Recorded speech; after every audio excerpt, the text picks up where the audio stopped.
So we should be live now. Hello everyone, welcome to number 18 of the Jaded Talks. Today we're going to talk about Ambush at Corellia. I'm once again joined by Pico, and yeah, I guess let's just start with the usual. How did you like the book? It is one of the books of all time. It is a book. I can definitely say that, yeah. It truly is a book. Not a lot of actually happens in this book, honestly. Yeah, that's fair. People go places, they talk, then stuff happens, and then the book ends again. They go to Corellia. They go to Corellia, yeah, then that is no lie. They get ambushed at Corellia, so that's correct too. Yeah, that's really. It's really. I mean, there's stuff we're going to talk about, obviously, but that's really it to an extent. Like, I mean, I think the book is okay.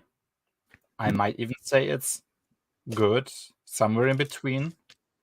It is perfectly serviceable most of the times. There's a couple of things that are stupid, a couple of things that are pretty cool, and yeah, it kind of works. It just is there.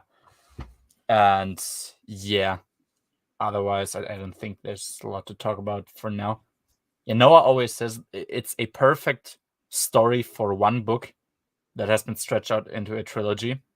And I mean, I only started with the second book, but I can see where he's coming from, because yeah, you read the chapters and you have the feeling like, okay, this could be like 50%, like cut down 50%, and nothing of real value would be lost.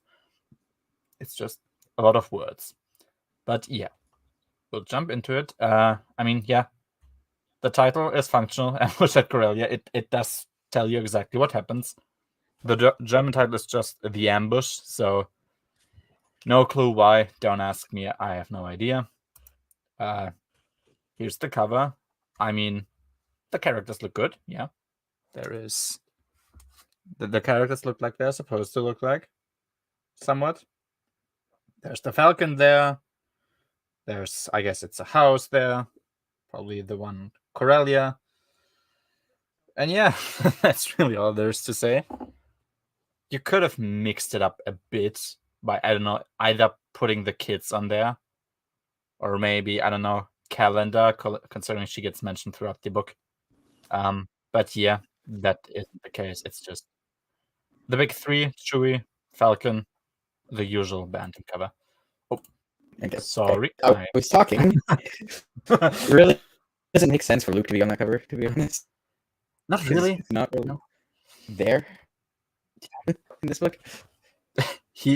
I mean, he is as present in the book as Lando is, and Lando isn't on the cover. And he's really not even part of the main plot at all. So, I mean, yeah, I guess people expect Luke to be on a cover. That's why he's there. I wouldn't be really able to explain to you why else he is there. But yeah, there you go. That's it for now. You have become more jaded as the journey goes along. So I'm sure your mindset when we ever reach the Denningverse will be very enjoyable, Fabe. Yeah, of course, true. Yeah, Fabe is doing his best. Is doing his best Discord impressions, yawning. I wouldn't necessarily say that, but yeah, it's a bit like, I don't know.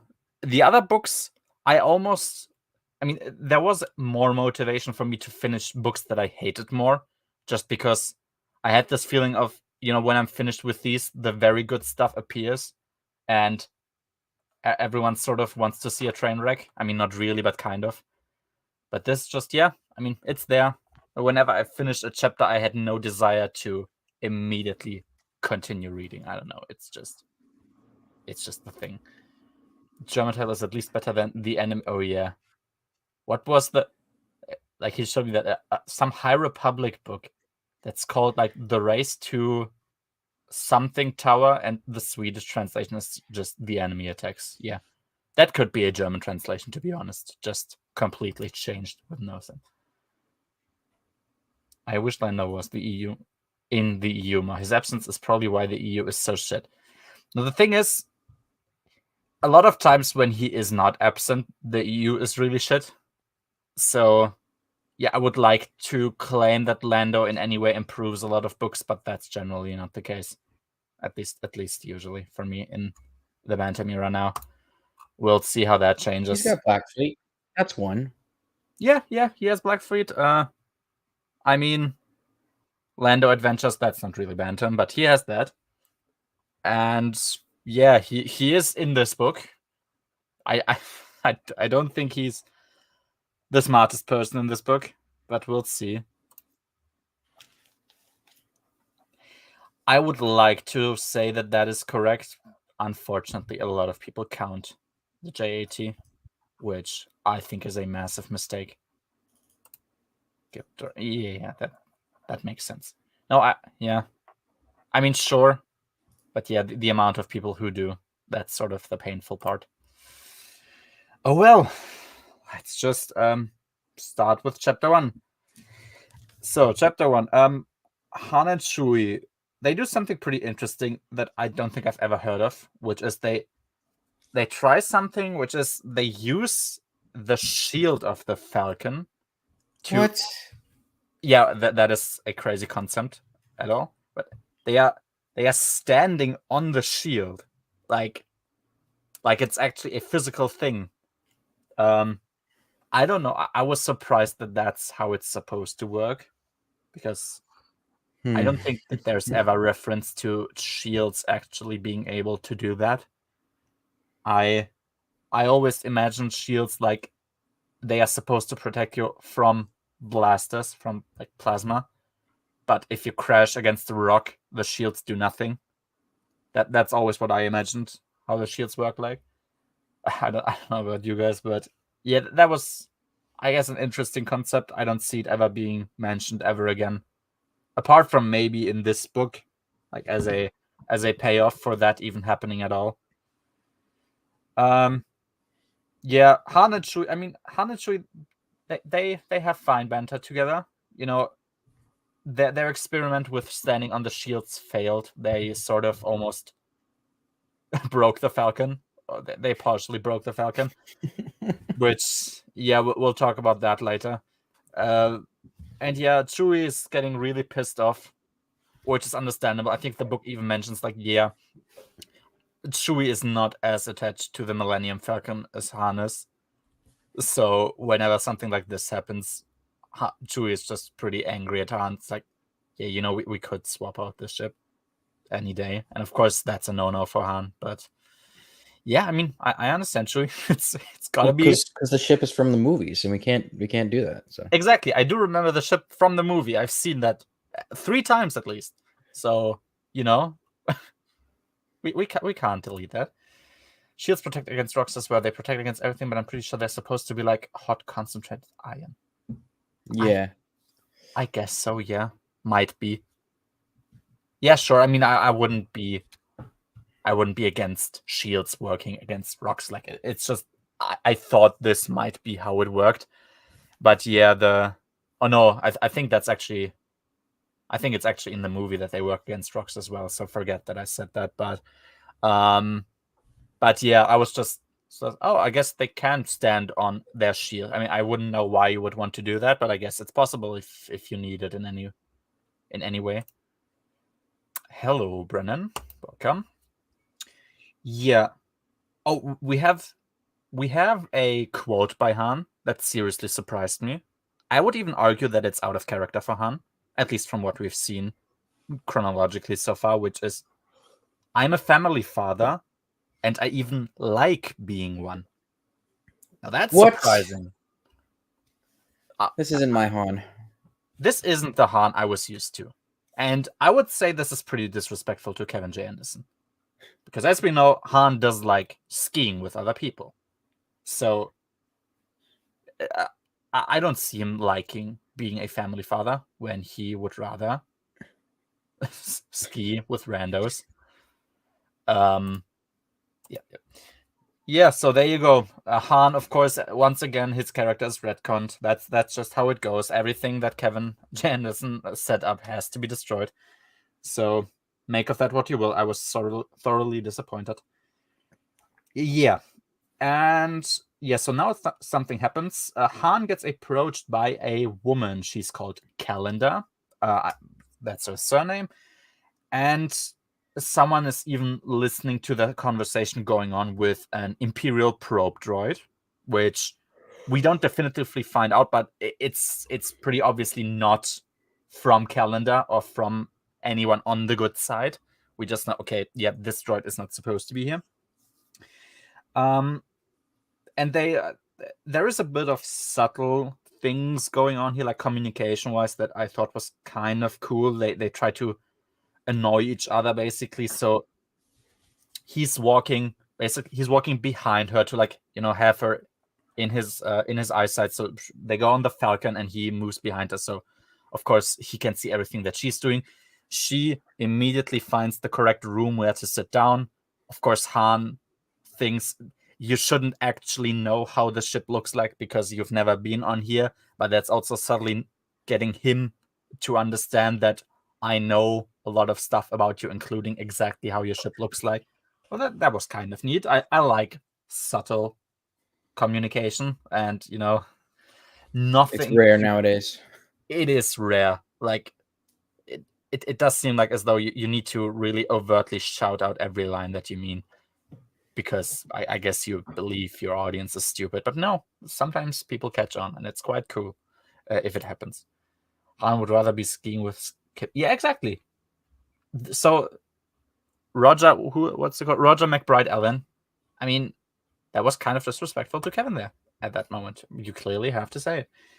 So exactly. So the Solos are gonna go to Corellia, and there's gonna be trade negotiations there. To get the Corellian system back on track. It's been sort of in an economical decline for a while now.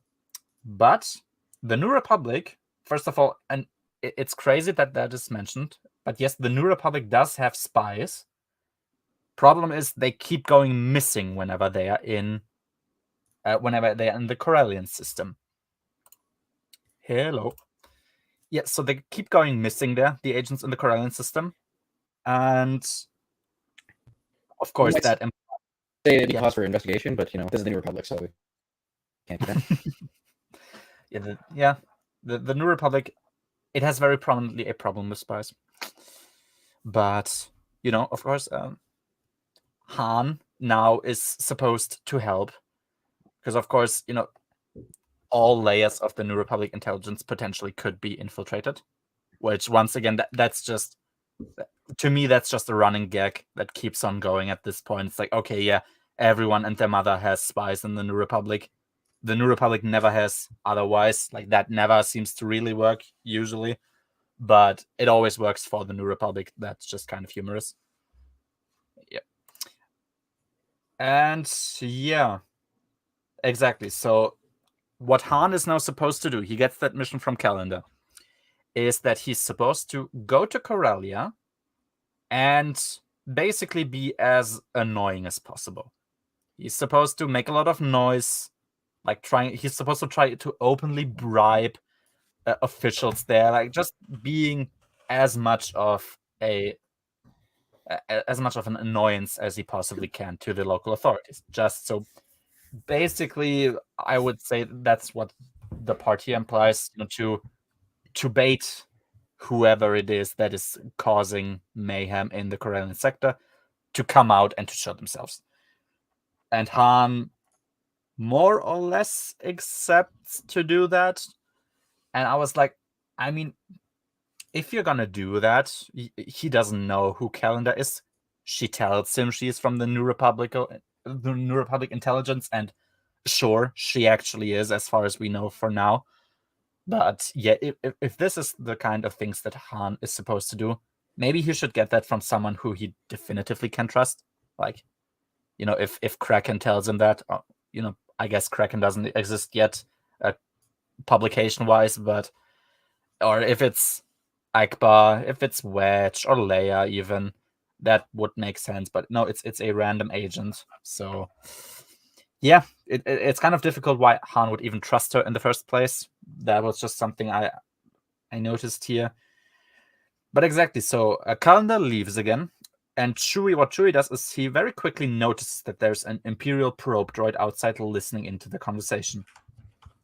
Han and Chewie, they of course notice that it's listening to them, so they have like a fake conversation going on so that Chewie can take the turrets and very, very slowly aim at the droid, and Han can like move outside to do something entirely unsuspicious that they talked about in the ship, which is a good scene. So they take out the droid. But yeah, something interesting. So the droid, it has a blaster arm, which okay, makes perfect sense. What is that you have as well? It's center point. I'm trying to get a good center point. Hey, there you go, guys. Good picture of it. That is Center Point Station. I mean, yeah. There you go. That's gonna be. I'll just send you the link of what it's actually supposed to look like. There you go. If you want to share it. Sure. Get a good angle of it. Oh yeah, there you go. Yeah, exactly. So if you've heard about the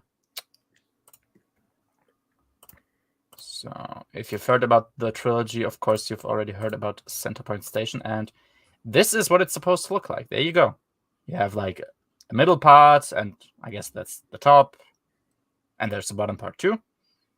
Yeah, that is Center Point Station. For now, we don't quite know what exactly it is. We just know it's obviously in the Corellian system, in between like the twin planets, like Trellis and Tellus, I think the planets were called. Yeah, in the center we have surprise Center Point Station. So there you go. I mean, it's a new design. We've never had a design like that, so I can appreciate it. Yeah, there you go. Exactly. So yeah, the probe droid, it has a blaster arm, and Han severs that arm. But then what happens is that it draws another arm, but that doesn't have a blaster anymore. It has like a needle for melee attacks. And like, I guess that makes sense. You do want to have a melee weapon, but if he had another blaster, Han would be dead. And that's always just something I noticed. Like, oh, yeah, you could be dead, but I guess we need the rest of the plot to happen. So there you go. Han survives here and destroys that blaster. And what Han now decides is that he won't report that entire incident to anyone, basically. Because, there's this implication that somebody from Corellia is spying on them. And especially considering that the probe droid, so if you remember Empire Strikes Back, what the probe droid does is it takes information, and if it's found out, it's gonna transfer the information to whomever, and then self-destruct. That doesn't happen here. It actually doesn't even make an attempt to flee. It tries to actually just kill Han without ever fleeing. So that's interesting. He's like, wait, that's not how Imperial probe droids are supposed to function. So Han is pretty sure, okay, that's not from the Empire. Must be somebody else. And of course, considering all the information he just got, it's got to be Corellia. And yeah, I was like, okay, I can sort of buy that. I mean, still, he probably should at least tell Leia, but yeah, he's like, okay, no, we seem to be infiltrated, so I guess it doesn't, I guess I shouldn't, and fine, I can buy that for now.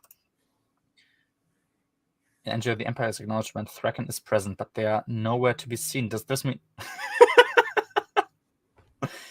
What do you say? Should we pass this Change the timeline one more time. Just one single last time. And I mean, probably in the Deadingverse, the Empire is not acknowledged anymore, so maybe that should be, maybe that should be changed as well. Yeah, Fabi, you're onto something here. Maybe tag Noah with that in the server and try to get him to talk with people and to rearrange the timeline again. Exactly. So, but he's still suspecting that Calendar is a fake spy. It's like, okay, that makes sense, sort of. But then again, he will follow through with what she told him to do. Like, I mean, I guess, yeah, sure. He's gonna do it for now because, of course, the book needs to happen. And yeah, that was chapter 1. And I already said there, and that really never quite changed throughout the book, is that it's kind of interesting, but not really a whole lot is happening. Yeah, and that's just gonna be it for the entire book. It's like, yeah, there's kind of interesting parts, but nothing to really praise all that much. But oh well. Chapter 2, we are now back with the solo kids, so we get something new about them. They actually all have a talent for like tinkering around, which I before I just assumed, okay, this is just a Jaina thing, and Anakin and Jason have their own thing going on. But no, now it's okay. Everybody sort of has a talent for it. Jaina is like the most experienced, and Anakin just has like force powers that make it easier for him, and he's Anakin's kind a of cheater. And yeah, exactly. He has his own thing going on. He's very special. I mean, sure, we understand that Anakin is very special. That was in the Crystal Star already, so that's perfectly fine. But yeah, Anakin has a lot of talent. He's so apparently he already built functioning machines before. He can look at a circuit and understand its purpose, which is kind of, very useful. He is even able to let them self-repair, which that works somehow. He even managed to break high security locks in the palace before he deactivated cameras. First of all, I was surprised that cameras exist in the Star Wars universe. That's new as well. But they do, apparently, and he has managed to deactivate them, so there you go. Like, just in the right moment, always, for Jaina and Jason to sneak in somewhere. I don't know what you think. I was kind of thinking perhaps that's a bit much for abilities. Like, Yeah. if he learns quicker, I'm fine with that. But like, And it gets worse as the series goes on. it gets worse. Yeah. Oh, well, that's not good. Then we'll talk about that more in the next 2 books. I see. Okay. So yeah, for now, that's what you're gonna get. You will have a few scenes with Anakin later on, but yeah, that's just it for now. It's too much for my taste. Yeah, sure. I guess you didn't get the joke. Whenever like a prison or some place that's very, very important should really have security cameras there and somebody looking at them to just see the characters doing stuff that they shouldn't be able to do, they never exist. They always just exist when the plot needs them to exist. Exactly, because Empire Strikes Back is a good story. And it doesn't need to rely on stability. So yeah, there you go. Yeah, and here we even get a demonstration of how exactly his technical abilities work. So there's some machine, and it needs repairing. And he just what Anakin just does is he puts a finger on the spot that he determines is broken. Then it shines, like it glows, and then it's repaired. I mean, there is a drawback because he seems to burn his finger whenever he does that. But yeah, he just literally uses magic to repair something. And it's like, that's too strong. Sorry, I don't think that's a believable force ability. It's a bit too much. Like I said, if they have better insight, they learn quicker. That's all fine. At least that's for a all believable. 6-year-old. Yes, especially that. Especially for like, yeah. I mean, I like Anakin. He's a very special kind of kid in whatever he does, but it's too much simply. Yeah, they actually managed to build a droid. That droid is obviously broken. It immediately breaks down, so it doesn't even work. So, hey, there you go. They are not perfect at it. That's good. Luke finds out that they built a droid. Of course, he's not pleased with that. And he acts like a strict uncle when he finds out about the droid. And he has this little sermon about how they should really learn to rely on themselves and not to rely on the droids doing everything for them. Which, hey, yeah, that makes perfect sense to me. It's good, especially for Luke to say that, because of course Luke has a lot of tools at his disposal that normal people don't have, but he knows his way around doing stuff without those. And yeah, Anakin, Jaina, and Jason, they are brought up very differently with a semi-functioning family, let's say, but it's supposed to be a functioning family. And with the ability to learn Force abilities from a very young age, something that Luke didn't have, and I mean to an extent even Leia didn't have.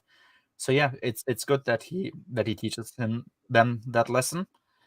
Anakin even he briefly admits that, oh yeah, he was the one doing most of the work, because of course Luke scolds Jaina and Jason most since they are the older siblings, and Anakin is just pretending to be innocent, which is kind of funny. But he even says like he did most of the work, and Luke plays it off as a joke, like, haha, little kid, he's talking nonsense again. And I'm like, okay, it makes sense for him to not believe that is the case, sort of. And of course, if Luke were to probe Anakin's mind, he would understand that he is actually correct and he's telling the truth. But I see why Luke wouldn't even think about doing that to his family. So it's like, okay, fine, makes sense. Leia comes back from some meeting, and she seems to really love family dinners a lot. Hey, that's good. That's not. Yeah, I mean, that's a retcon, of course, for Leia, but hey, maybe good on you. they grew up, those two, because this is Really, at the end of the timeline, right? So yeah, now after everything. Exactly. Yeah, we're moving towards the end, and for now, maybe after having kids for like 8 years, maybe Leia and Han can lower themselves to have family dinners. So there you go. I'm perfectly happy. That's all I ever wanted. Exactly. But oh yeah, she a quote that she uses herself, but quote, she never found time to learn more about the Force. And it's like, hey, that sounds really interesting. That is as interesting as the last 7 times I've read this exact same line in a Star Wars book. Like, if we think back a bit, so I guess you haven't read either Bakura or Tatooine. I'm not sure if you have read Bakura or Tatooine. I've read both now, by now. Okay, that's good. So I don't think there's any reference to Leia's Force abilities aside from Leia seeing the ghost of Anakin in Bakura. It's like, okay, that's that. Yeah, I believe that's correct, yeah. Yeah, and it's pretty obvious to me that only Force-sensitive people can see Force ghosts. That seems to be the... I guess she survives through the sandstorm in Tatooine Ghost, which you can interpret as the Force guiding her. But yeah, that's fair. We have the Thrawn trilogy. I don't remember her doing... I think she has a lightsaber already by that point, and she describes like she did very, very basic training with Luke, just some simple understanding of what to do, and she's also pregnant, so she's like, I don't want to really deal with this right now. Yeah, which makes sense, of course, sure. We have Dark Empire. She's once again pregnant, but she basically acts like a Jedi already. Yeah, she does know, but like it's right at the start. But yeah, but she does stuff. So she has a lightsaber. She does fighting and stuff. And okay, she gives into her Jedi self at that point, like a through line or something. Yeah. Hey, a through line. That's a crazy idea for the Star Wars universe. So let's not. JT, I think she mentions that already. Or I wish I had more time. And Callista, there's the exact same thing. She even finds a fucking Jedi hut thing, Bildorion. I think in Black Free Crisis, it's the same thing. She tries to prod Niels Bar's mind, but I never learned to be that good in the Force as Luke did. The New Rebellion, it's the same thing, but she even has an actual lightsaber fight, or like an actual fight with Kyra. And now once again, I wish I had more time for the Force. Like, please just do it once if you have to, and then I don't need any reminder of it until you choose to change it. But she's complaining about it every book as though it's a new thing, and that's kind of annoying. I have to be honest. Yeah, there you go. Leia, she doesn't know anything about the Force. Good to know. If you didn't, you know now. But still, so Han is, of course, he's coming back. He's very visibly distressed, and Leia, at least Leia understands that something is wrong with him, which is good. That is something Leia should know. So there you go. And yeah, we even get to look inside Han's mind once again. He's very proud how much the kids have inherited from him. You know, being like troublemakers and being a bit rebellious and a whole lot. And hey, I like that. Han can be a good parent. You just have to write him as one. So there you go. It's that easy. Imagine you can write a father being a father, and people will like it because fathers are generally cool. So there you go. Chapter 3. We get introduced to a character who I don't think is even supposed to do anything, at least for now. He's called Farnes Gleesry, I guess would be the pronunciation. He is of the League of Humans. That's just what we know. And they have someone called the Hidden Leader. So that's the leader of the League of Humans. And apparently he wants to kidnap Luke or make Luke do something for them. That's just basically a setup for what is happening later, and that connection is made later again.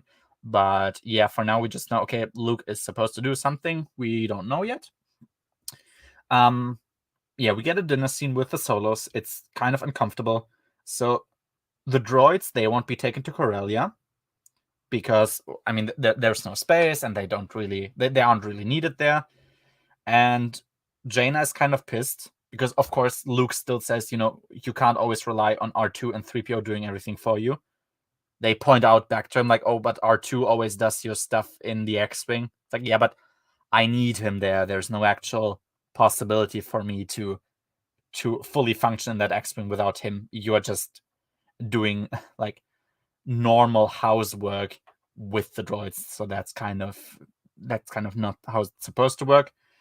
Jaina gets kind of pissed and she snaps at Han and says, maybe we could take them with us if we didn't take the stupid Falcon. Han, of course, is pissed about this comment, and Han and Leia both sent the children to their room, or they sent Jaina to their room, and then Jason and Anakin follow. Hey, okay. She's snappy at her dad. I'm on Team Leia here, by the way. Yeah, that's fair. That's not a way you address your father. So, bye-bye. Go to your room. There you go. Makes sense. Han and Leia can be a functional married couple. Who would have thought? Weird. It is weird, yeah. It's kind of new for me. I'm still trying to get used to it. To process it. Yeah, I've tried to. It's been hard, but I've slowly warmed up to the idea. Okay, yeah, that scene was a bit unfortunate. We get a bit of internal monologue from Leia. And I mean, having that monologue makes sense. She's sort of afraid of the future because, Jason, Jaina, Anakin, they are all obviously proficient in the Force, and whether they like it or not, what they are doing right now is building up a form of Solo or Organa Solo dynasty, more or less, because of course people expect the kids to do something of importance later on in their life. So Leia has this dialogue that roughly goes as follows, quote, "What if some conscienceless advisor of Jason will bring him to move Anakin and Jaina out of the way for some attractive goal? It seemed unbelievable." It's like, oh, yeah. You know that JonTron meme that didn't age quite so nice? I thought about that at that moment. It's like, ooh, yeah, I guess that is something Leia once spoke about. How good to know that dream of her never came to fruition. Isn't that nice? It's very nice. It is indeed nice. It's you could say that is a setup already. It was always planned. It was. You can clearly see it was planned in the 90s already. Like, if you don't believe it now, you're just not seeing the truth. Yeah. So Leia has interesting worries. She worries whether the kids being like mischievous and having this childish behavior to them, whether that's just them being children, or whether that desire for them to create mischief is actually coming from the dark side somehow. Like, if those are the early versions of dark side temptations that are just going to evolve further as they grow up. And yeah, I mean, it may seem extreme for her to believe that, but I think that's a reasonable thing to be worried about. But yeah, that one didn't also age quite so nicely. Oh well. Another quote: Leia was ready and determined to educate her children to become strong and honest adults who stick to their family and love each other. Oof. Yeah. Let's not talk about that for now. We'll come to it. Yeah, exactly. So she is worried that at some point they will just become chess figures to people, because people will expect them to do stuff as they grow up, and it makes sense. But Leia determines, okay, I need to be strict with them occasionally because they are supposed to be normal. I can't just let them do as they please. I need to scold them occasionally, which, hey, Leia can be a mother. Who would have thought? There you go. She is a mother, so that makes sense, I guess. All right, yeah. Chapter 4. Yeah, and oh yeah, Luke and Mon Mothma, they meet up and they have a little talk. And Mon Mothma asks him, like, "Oh, how's the Praxium going?" And The fuck is a Praxium? What? I'm sorry. The fuck is a Praxium? I don't know. Sounds weird, right? I never see Luke there, so I wouldn't exactly know what Mon Mothma is referring to. But I guess there's something in that universe called Praxium. Don't ask me why, I don't know. But whatever they are talking about, the way they do talk about it, it makes it seem as though Luke opened the Praxium basically yesterday, because what he tells her is, quote, "It's started by now, that the first students are far enough in their studies to now study on their own." Like, wait, Kip Durin has been doing stuff on his own since Darksaber already. So if they aren't supposed to be doing stuff on their own, then maybe you should have a better look at your fucking students. But yeah, there you go. So I mean, that's, I guess, just a timeline confusion, since, correct me if I'm wrong, but this book came out before Jedi Surge, right? Was it before Jedi Surge? No, this was after. It was. This was after. Okay, yeah, well then, I guess they weren't quite sure. The whole JAT was out. Oh, okay. So yeah, I guess I guess they just weren't sure how long a Jedi training would take, because of course we know in the timeline that they have been doing stuff on their own for a long time now. So yeah, there you go. Oh yeah, Mon Mothma. Mon Mothma mentions that they have peace. So yeah, Corellian trilogy should probably be moved post Hand of Throne, because they are at peace. That can't fit. But yeah, they generally have a nice conversation. Mon Mothma even talks about, she has her the windows of her apartment. They always show the sunset each evening, and she kind of sees that as a symbolic sign that her life is kind of coming to an end. I mean, she's like, yeah, I've done my life's work. I'm more or less finished now. There's not a lot of active stuff for me to do anymore. And yeah, I mean, Mon Mothma is an old lady at this point. That makes perfect sense for her to think. But she talks about, Luke, that's sort of true for you as well. You have helped us defeat the Empire, basically. You have opened up your Jedi Academy the students there are now able to function without you. But of course, the difference is Mon Mothma is very old already, and Luke is not. And so she tries to argue with him, hey, like, what are you gonna do now? Because you don't really have to do a lot of action stuff anymore. What's your plan now? Yeah, exactly. And she mentions like how usually people would look to Leia and believe that she kind of wasted her potential because, of course, she's just quote unquote a politician, where she could be a Jedi if she wanted to. But Mon Mothma counters that argument to Luke by telling him, well, perhaps you also wasted a bit of potential, and it's just not as overt because you are the Jedi, the lightsaber fighter, and whatnot. You're all this flashy stuff that Leia is not, but you're, she says, like, hey, at some point people will expect you to become some form of statesman or something official, and you better prepare for that because there's no way moving around that. She says, like, people will ask you for help and you won't be able to refuse, and whether you want to or not, you will move into this kind of position. It's like, yeah, makes sense. And Luke doesn't like that. I genuinely can't remember Luke ever thinking about. It's like, yeah, what happens when the Jedi action focused business is just taking a back seat? And that's the first time he's really been confronted with it. And of course, he also is reminded of the fact that at some point perhaps he's going to be married, perhaps he might have children. You have maybe we don't know, but yeah, it's like, hey, Leia has her family now. She has 3 children. So where's your family? What are you gonna do? Like, at some point you want to, probably. And what now?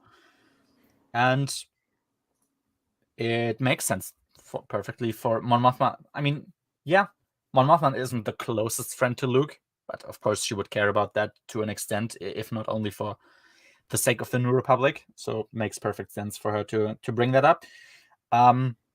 Luke points out something pretty cool that actually works well within the general timeline of Star Wars, even with the prequels. It's like, it would be pretty dangerous, or like be a pretty stupid idea, if the Jedi Order, as he founded it, would just isolate itself in a normal temple and not engage at all with the rest of the world, and how probably like there should be a Jedi per planet, if not per city on each planet, that they live amongst normal people, that they are still connected to each other, but that they can actually lead normal lives and know how normal people feel and think like. Yeah, it'd be really weird for the Jedi to be like cut off from the rest of the galaxy with no contact or something. Yeah, exactly. I mean, they are supposed to be part of it. Their point is kind of to defend the galaxy and the people within it. So trying to isolate yourself from precisely that is not particularly intuitive, I would say. Yeah, makes perfect sense. It's never happened though, so. Yeah. I've heard at some point the Jedi might take their temple back to Coruscant. I mean, that sounds kind of like a ridiculous idea, so I don't believe that's gonna happen, but yeah, some people are talking about that idea. No, what Luke's talking about here sounds pretty reasonable. Yep. 1 Jedi per planet, you don't want them, you want them spread out everywhere so they can keep an eye on everything. But yeah, there you go. Luke has good ideas for his temple. That's also crazy. Exactly. And yeah, as I said, Mon Mothma tells him he should prepare for the time that he inevitably will become a leader to help someone in need, which, yeah, makes sense. And something else, and this is going to be most important for now, is she tells him that helping Lando with a very special project that he's going to start now could be in his interest as well.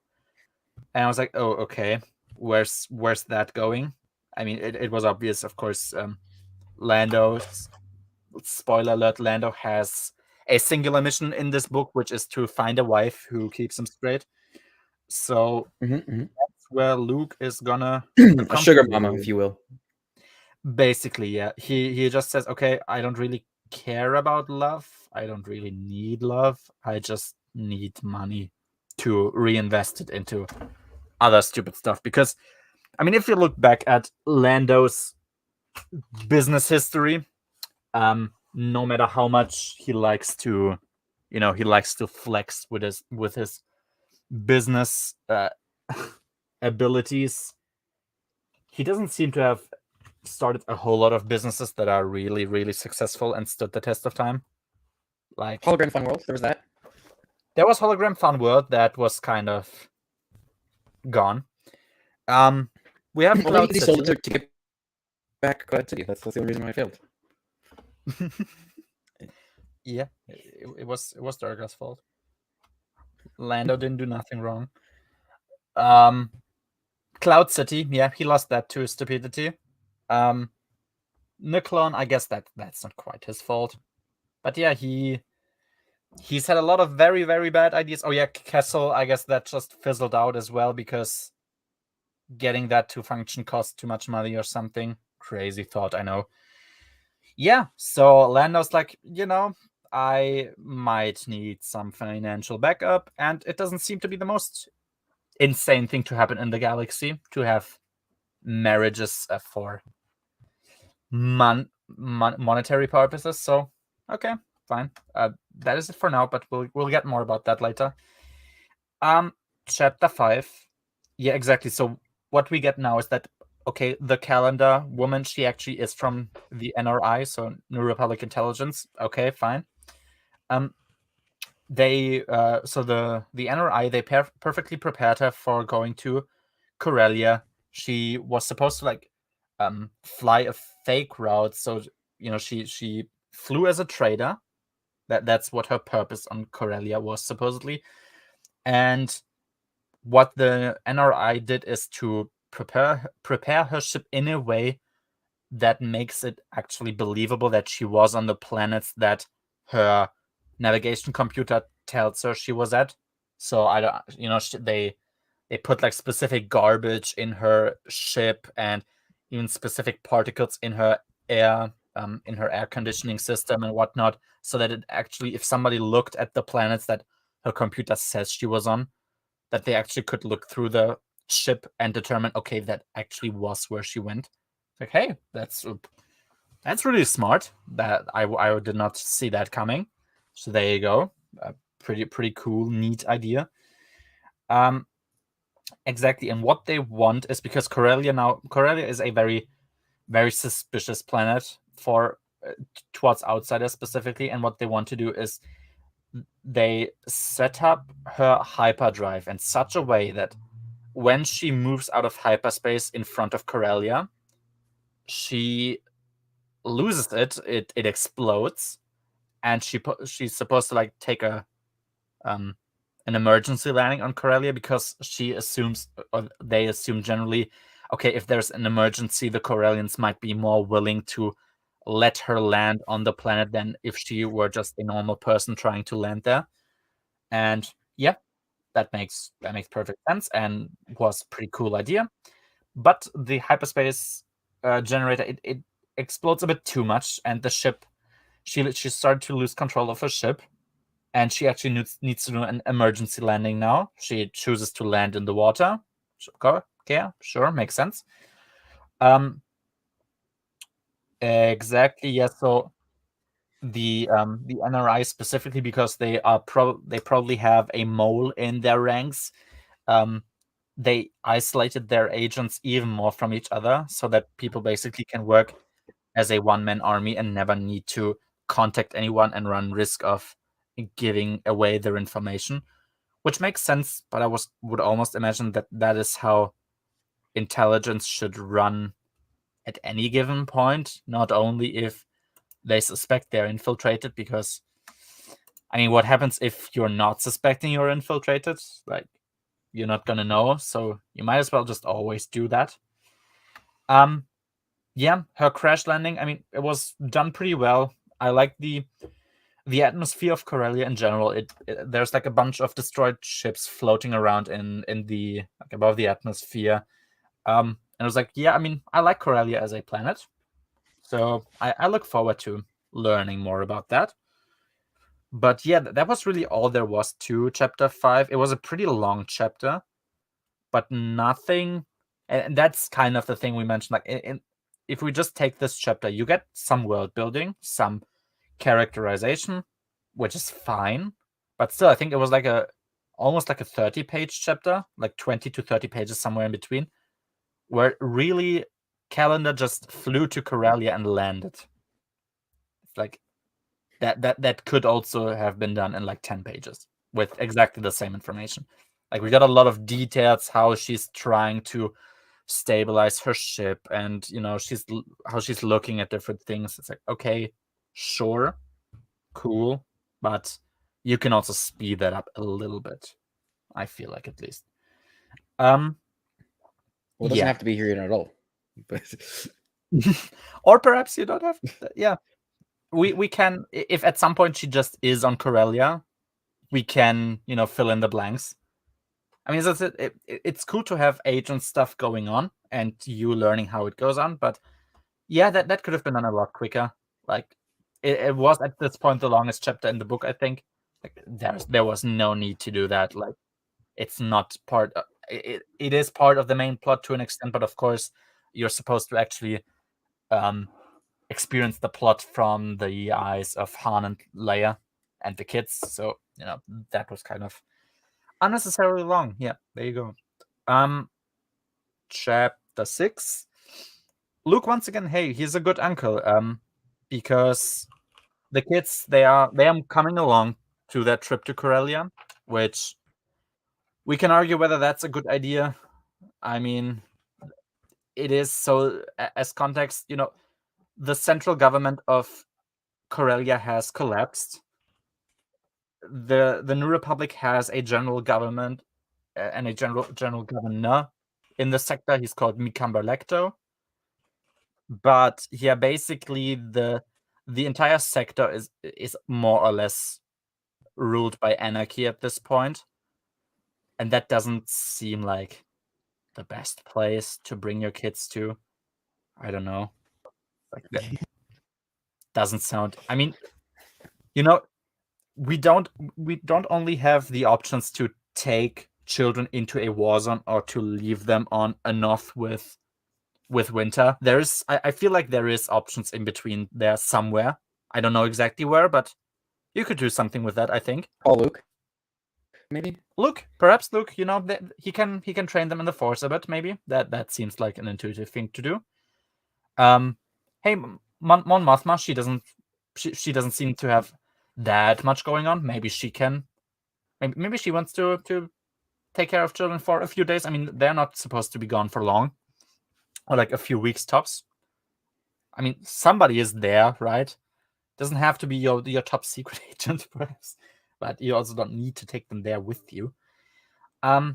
But yeah, exactly. They're climbing around and they are going through their luggage. Of course, it's like, hey, I want to read my book, and it's not like, no, you'll wait till we get everything going on, and then you can take out your books. It's like, yeah, after Black Fleet Crisis, where Luke really, really didn't care about the Solo kids at all, which was very, very unfortunate. It's good to have him care about his nephews and his niece, because yeah, that's how people usually are. I don't know. I feel like, at least, that is how usually people are supposed to be. There you go. Luke, he gives Leia a parting gift, which is a red lightsaber, which is pretty cool. Because, yeah, red doesn't have to be the evil color, which of course it now is, basically, but there you go. It's like, I mean, Leia was also very humble about that. She's like, no, I can't accept that. I need to build my own one, blah, blah, blah. And Luke's like, hey, that's cool. My first lightsaber I didn't build. It's totally okay. Just accept it. And yeah, it was also cool that it's a red lightsaber, because yeah, I like that. I don't know. Colors are cool. Yep, it's a cool color. It's my favorite color, I have to admit. So yeah, there you go. Yeah, they both get thrilled about a chance to maybe spar a little bit before they go away, which, is something that gets implied might be from their father, just the thrill to fight in general. which makes sense. We never really talked about that, whether that is something that could stem from him, or that it's just, or that it's something that they have specifically in the first place. It's the first time it's explicitly mentioned here. I was like, yep, cool. Yeah, and then there's a scene I really don't quite know what to think about. I was a bit disappointed with that one, I think. They have their sparring match, and Leia beats Luke in it. She manages to knock his lightsaber out of his hand. And yeah, look, we had that talk in iJedi. Does it make sense for Corran to beat Luke in a lightsaber sparring match? And I understand if you believe that he shouldn't, and perhaps I would tend to that answer as well. But the book clearly recognized that there is a problem with that, and that needs explaining. So what Corran did instead was to move in pretty closely and have a fist fight, because I would also imagine that is something he would be better at than Luke. Like, okay, yeah, maybe he shouldn't have won. Luke didn't really want to fight at that point. It makes sense to me a bit. Luke wanted to do an honorable fight. Yeah, if he was going to fight. Exactly, yeah. So, makes sense. Leia beating Luke, and especially by knocking the lightsaber out of his hand. Oh, I like Jedi Leia. She's supposed to do more. I don't think I like this scene, really. I don't know. Like, what do you think about that scene? I'm not a big fan. It's there, I guess. It's there, yeah. That is something we can say definitively. It is there, yeah. So Leia beats Luke. I mean, nothing happens particularly, but yeah, it just happens, yeah. I wouldn't be surprised if he was going easy. Just to yeah. If I had a line about that, like, he was trying to be a bit more reserved in that fight. It's like, okay, yeah, I can perfectly accept that. That makes perfect sense to me. But yeah, there you go. Yeah, before Han and Leia get to fly away to Corellia, they actually need to get their papers checked. And Luke is really incredulous about that, which surprises me. It's like, this is a universe where cloning and like master level forgery is a thing. Perhaps this is something that, yes, you should do always. Luke really seemed as though this was an insult to them in a way. I don't know, that was bizarre to me. Leia. Oh yeah, Leia said something which was pretty cool, pretty funny. I had to laugh. So yeah, there was something about Han. I think like Han doing something stupid or something, and Leia immediately reacts to that with, quote, "Han, you didn't bet with Lando about the Falcon again, did you?" It's like, yeah, they had some bet. I think they had a bet about whether they're gonna get controlled at the airport or whether they're gonna get let through. And yeah, it's like, oh, hey, there you go. Yeah, remember when Han bet away the Falcon to Lando? That was pretty stupid. I remember that, yeah. That was pretty dumb. I remember that in the same way I remember hyperspace ramming from The Last Jedi. So there you go. Yeah. Han did something, or had to do something, which was interesting to mention, because yeah, I guess I never really even thought about that. He was not allowed to have his Falcon be modified with illegal weapon systems anymore, and all the smuggling related modifications that he had on his ship, like, specific stashes or like hiding places, I guess all of them were removed. But he left the illegal, like, general sensors and weapons in there for better defense. And I mean, sure, it makes sense, but like, just thinking about, like, if he gets busted for having illegal weapons on his ship, like, what's gonna happen then? Is he gonna? I assume he's gonna get arrested for that or like fined, but I don't know. It's an interesting thing to think about because that doesn't really get a mention. Like, oh yeah, he's not really supposed to fly the ship. Yeah, there you go. That's the Falcon for now. We'll talk about the Falcon once again later, so bear with me. Chapter 7. Yeah, exactly. Yes, Lando. Oh, I'm sorry. Did I say something? No, I didn't say anything. Oh, okay, my bad. It's probably yeah. some voices. Might be. Yeah. Chapter 7. So Lando actually does mention his business on Kessel, and it just kind of failed. And I have to admit, I smiled about that because remembering that episode of Star Wars is not something I like to do. Okay, bye-bye, Kessel. Maybe I'm not gonna see you for at least quite some time. I would like that. Thanks.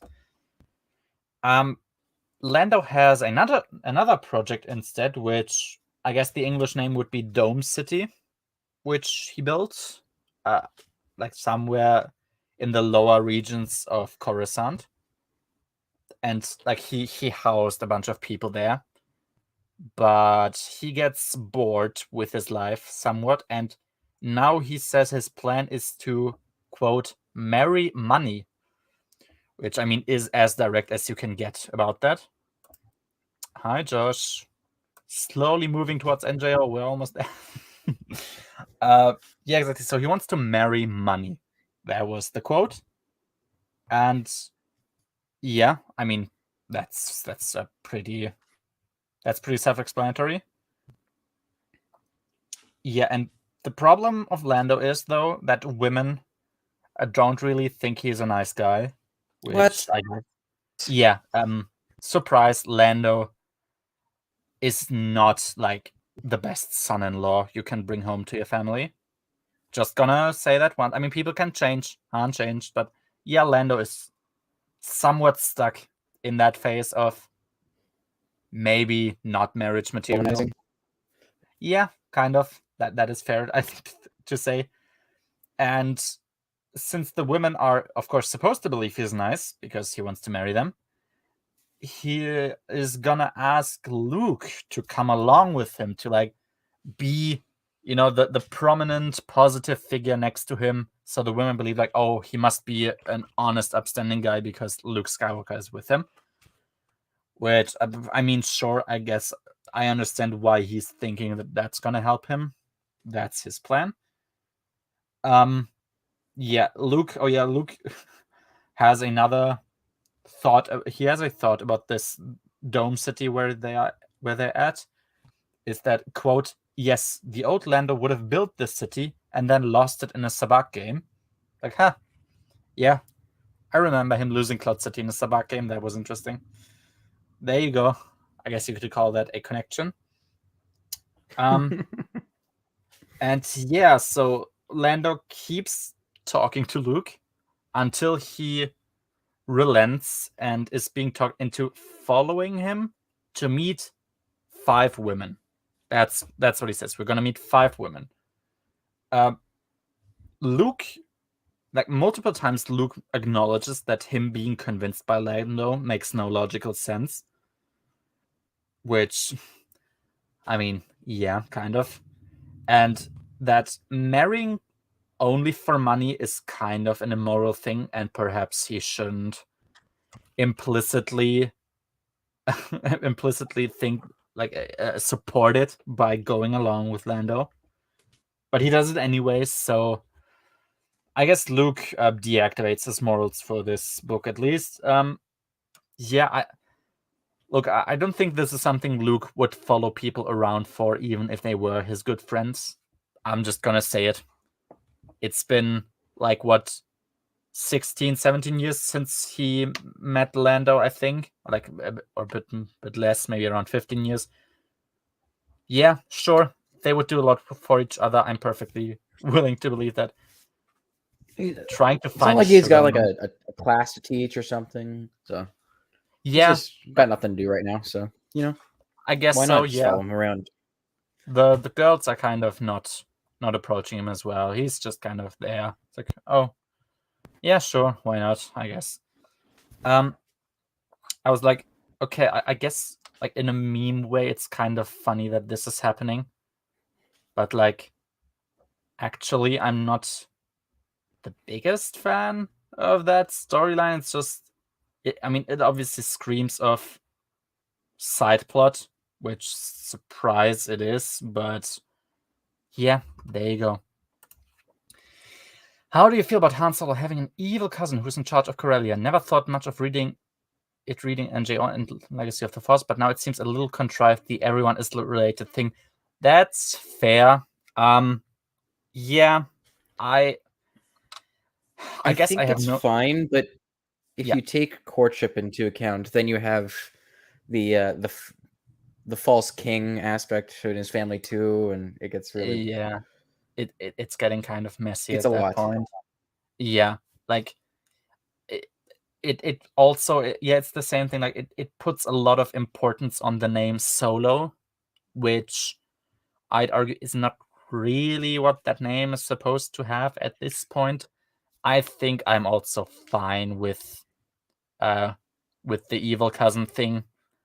Yeah, it's probably the farthest I would go with everyone is related, because I agree, if everyone is related all the time and everyone knows each other all the time, it kind of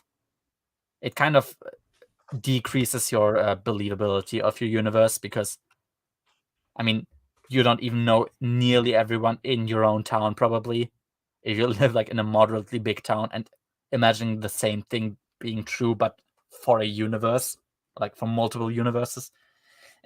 Yeah. It's fine for now, but yeah, it's a bit contrived, I would say. Yep, definitely. It always makes the world feel smaller. That's just something that you can't change if you choose to ride that way. I think for now that's fine. That's the furthest I'm willing to go, I think. But yeah, I do prefer it to the false king though in courtship. Yeah, I think so. Yeah. Chapter just because he's a better character, honestly. That's basically why. That also helps. Yeah. He's not a. I haven't seen a lot from him in these books. He's pretty fine so far. He's not that deep now, but we've just been introduced to him, so that makes sense. But yeah, there you go. Second was the only time you could make a bad guy Solo story. I guess probably, yeah, but mainly even because the Solo family more or less is not supposed to exist. Doesn't I just try to remember, doesn't he have like a distant relative in the AC Crispin trilogy that he meets up with, like an aunt or something, or like a great aunt? Like there are people around, I think, with the Solo name. I'm not sure if she actually winded up being his true blood related aunt, or if there was some confusion there. But yeah, true. Still, like Solo, I would also argue it's not supposed to be a big family that controls a lot of important aspects. But yeah, my view of that Han Solo should be is what Harrison Ford said, something like he's got no mama, no papa, he's a kind of. Yeah, I don't mind. I like learning about Han Solo's family because, of course, at some point he had a mom or a dad in some capacity. I'm not against that. And of course, he would have a cousin, and that cousin could be evil. But yeah. And all that is still true with Bracken existing. Yeah. Oh, it was her mom. It was his mom. Okay, yeah. Jonash. I see. Yeah, I just remember that there was something, and that she didn't accept him, obviously. Yeah, I think even the name Salt Solo was in that book. Yeah. So twins are on both sides of the family. I didn't realize that. Yeah, there you go. Twins are a popular thing in Star Wars. I understand it. Yeah. Yeah, there you go. I'm willing to accept that. Yeah. Chapter 8. So yeah, we have a very brief moment where Leia. So they're on their flight to Corellia now, and she was trying to read her book because, of course, she doesn't really have time for that anymore. But instead of reading a book, there's this brief moment where she just sits back and just observes the others, like her family, just doing stuff. and she has this brief moment of being just content. Like, oh, yeah, hey, my life's kind of nice now. It's like, oh, yeah, that's cool. I like that. Fair. I mean, that is based, but true. They might be a bit overrepresented. I would be willing to accept that. But hey, for every redhead that exists in Star Wars, we know that there's thousands of other characters. We just usually get to meet the redheads, which, hey, who's going to complain about that? I think it's more interesting if we don't know any of his family. Some things are better at a mystery. That's fair, I think. I think you can tend both ways with that. I'm not against never knowing anything about the Solo family. And let's say I don't need to know necessarily who his mother and father are, really. Like, aside from names and maybe like generally, oh, they were this, but then they disappeared maybe, or they died early. That's fine with me as well. But yeah, I like backstories. I agree. It would not be necessarily worse if you didn't have that here. So not anything about Han's parents, and the little stuff we get about Thraken and his mom are still shrouded in mystery mostly. Yeah, fair. There you go. But I guess he just meant the entire Solo family in general, which is also something fair, I would say. Because Thraken also fucks off for like 20 years in Han's life. He doesn't see him until this trilogy again. Exactly. Which makes the being related part, I mean, him being related to Thraken does change a little aspect of the book in one scene. Like, it just is the cause for a small scene towards the end. But yeah, actually, considering Thraken has not really been a factor in Han's life at all, it would not make a big difference, I think, for the story if Thraken wasn't Han's cousin. But yeah. It just adds a personal aspect. I think the Jaina Solo thing I remember, yeah, that his mother was called Jaina. Yeah. That's cool, yeah. Exactly. So Han speaks a bit about Corellia, so the sector and the system in general. There's five central inhabitable planets. So we have Corellia, of course, we have Salonia, we have Drul, and we have the twin planets Trellis and Tellus, I think were the names. In between Trellis and Tellus, so they rotate around each other is basically how it works. And in the center of that, we have Center Point Station, which of course is going to be more important towards the end of this trilogy, I would assume, considering the third one is called Showdown at Center Point. Yeah, there you go. And they aren't even, so Han explains how they aren't even considered different worlds particularly anymore because they are so close to each other. And sure, at some point in time, the Corellians were on Corellia, Salonians on Salonia, and the Drell on the Drell planet. But at some point, they started, immigrating towards each other's planets, and it mixed up so much that now there's just basically all species represented on all planets, and they have kind of, mixed their histories now together like that. I was I thought it was interesting because I remember from Metzda. In Metzda, we have a Corellian character called Yoswanda, and he does speak about like Corellian marriage traditions and how specifically I think there was like a tier system. I'm not sure if he was like a nobleman or just a general Corellian, but there's like a tier system of how prestigious your wife is. Like Corellian, of course, is on the top. Then from the Corellian sector is one tier below, and then everything else is the lowest tier.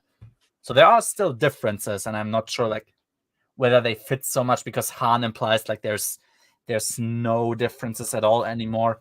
But I'm not sure how high class Yoswanda was. It might be that he was like higher class, and Han wouldn't necessarily know that world, so that might still fit. But it was just something interesting that I remembered at that point.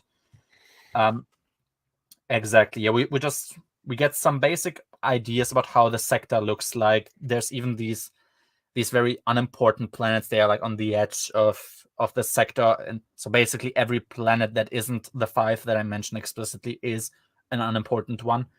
And yeah, how the species function, what their general lifestyle and their etiquette and their biology is, and that's all pretty interesting. Nothing more, just a bit of exposition there. We get some backstory on the Dictat, so the former imperial government of Corellia. It at some point started to completely isolate itself during the war with the rebellion already, which I was surprised by that the empire just let that happen. But I guess Corellia at that point was already starting to become irrelevant enough that they weren't punished for that. They just stuck to themselves at that point. And yeah, at some point they slowly started to lose their trade opportunities. Pirates started to infest the sector, and that's just how slowly the entire Corellian sector deteriorated, and is basically where it's at now, which is on the brink of economic collapse, on the brink of anarchy. There's a lot of racial tension specifically, so in between Salonians, Drell, and Corellians. And yeah, that's just what we have for now. Still, just a bunch of info, a bunch of history, but it's interesting enough. And yeah, and at some point they also started just losing their fear of the government. So we have a New Republic leader on Corellia, Mekamba Lecto, but he is virtually powerless.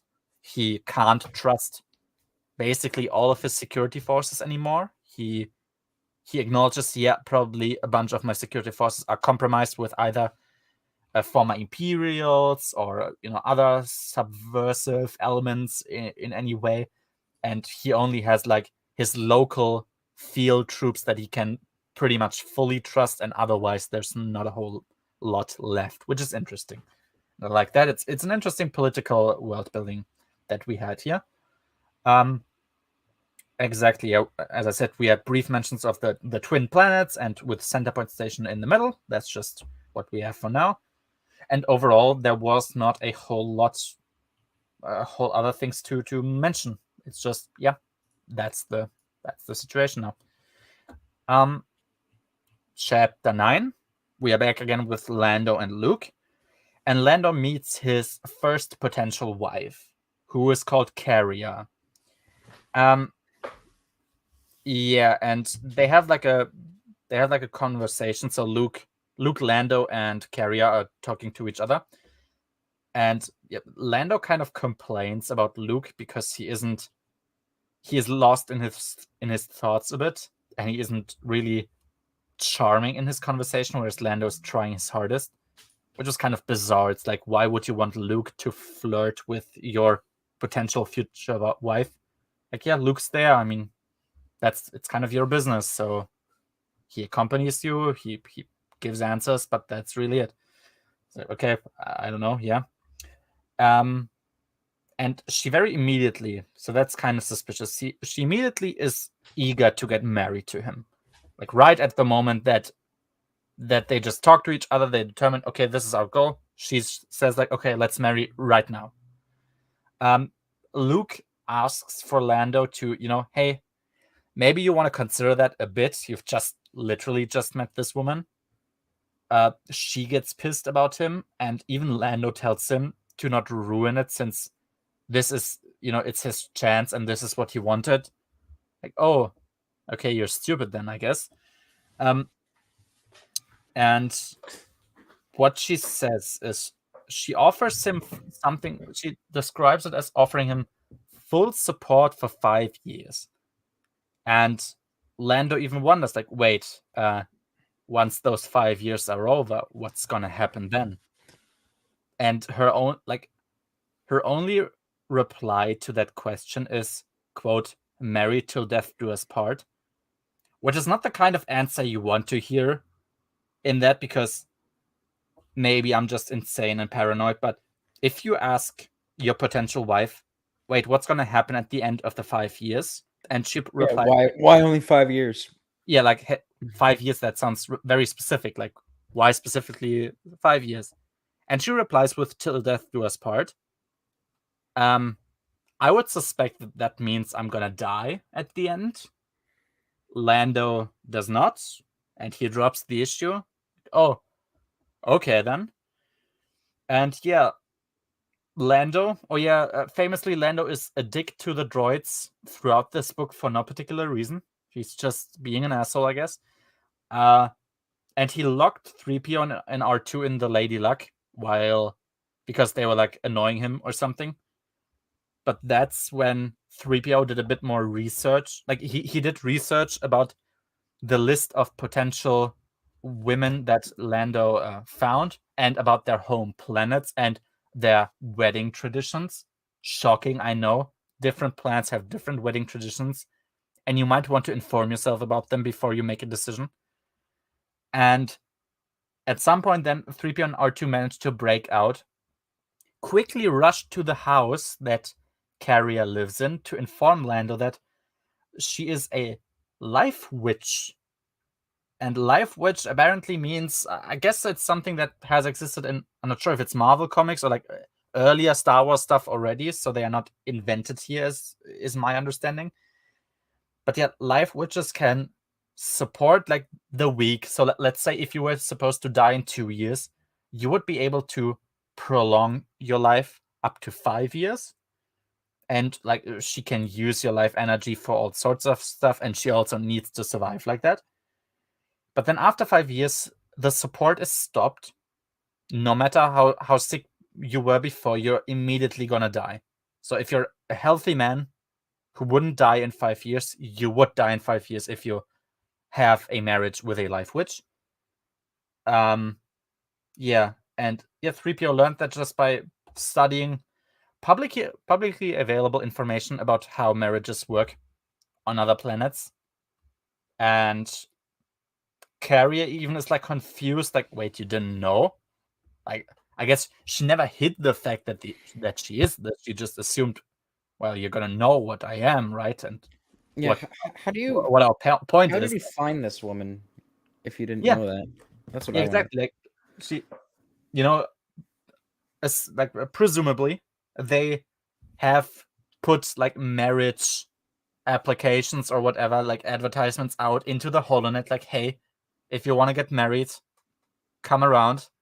And then you see like, okay, she's on this planet. Let's see what are the customs on this planet. Oh, it's full of life witches and I die after 5 years. Oh, that doesn't sound good. And yeah, Lando didn't know that.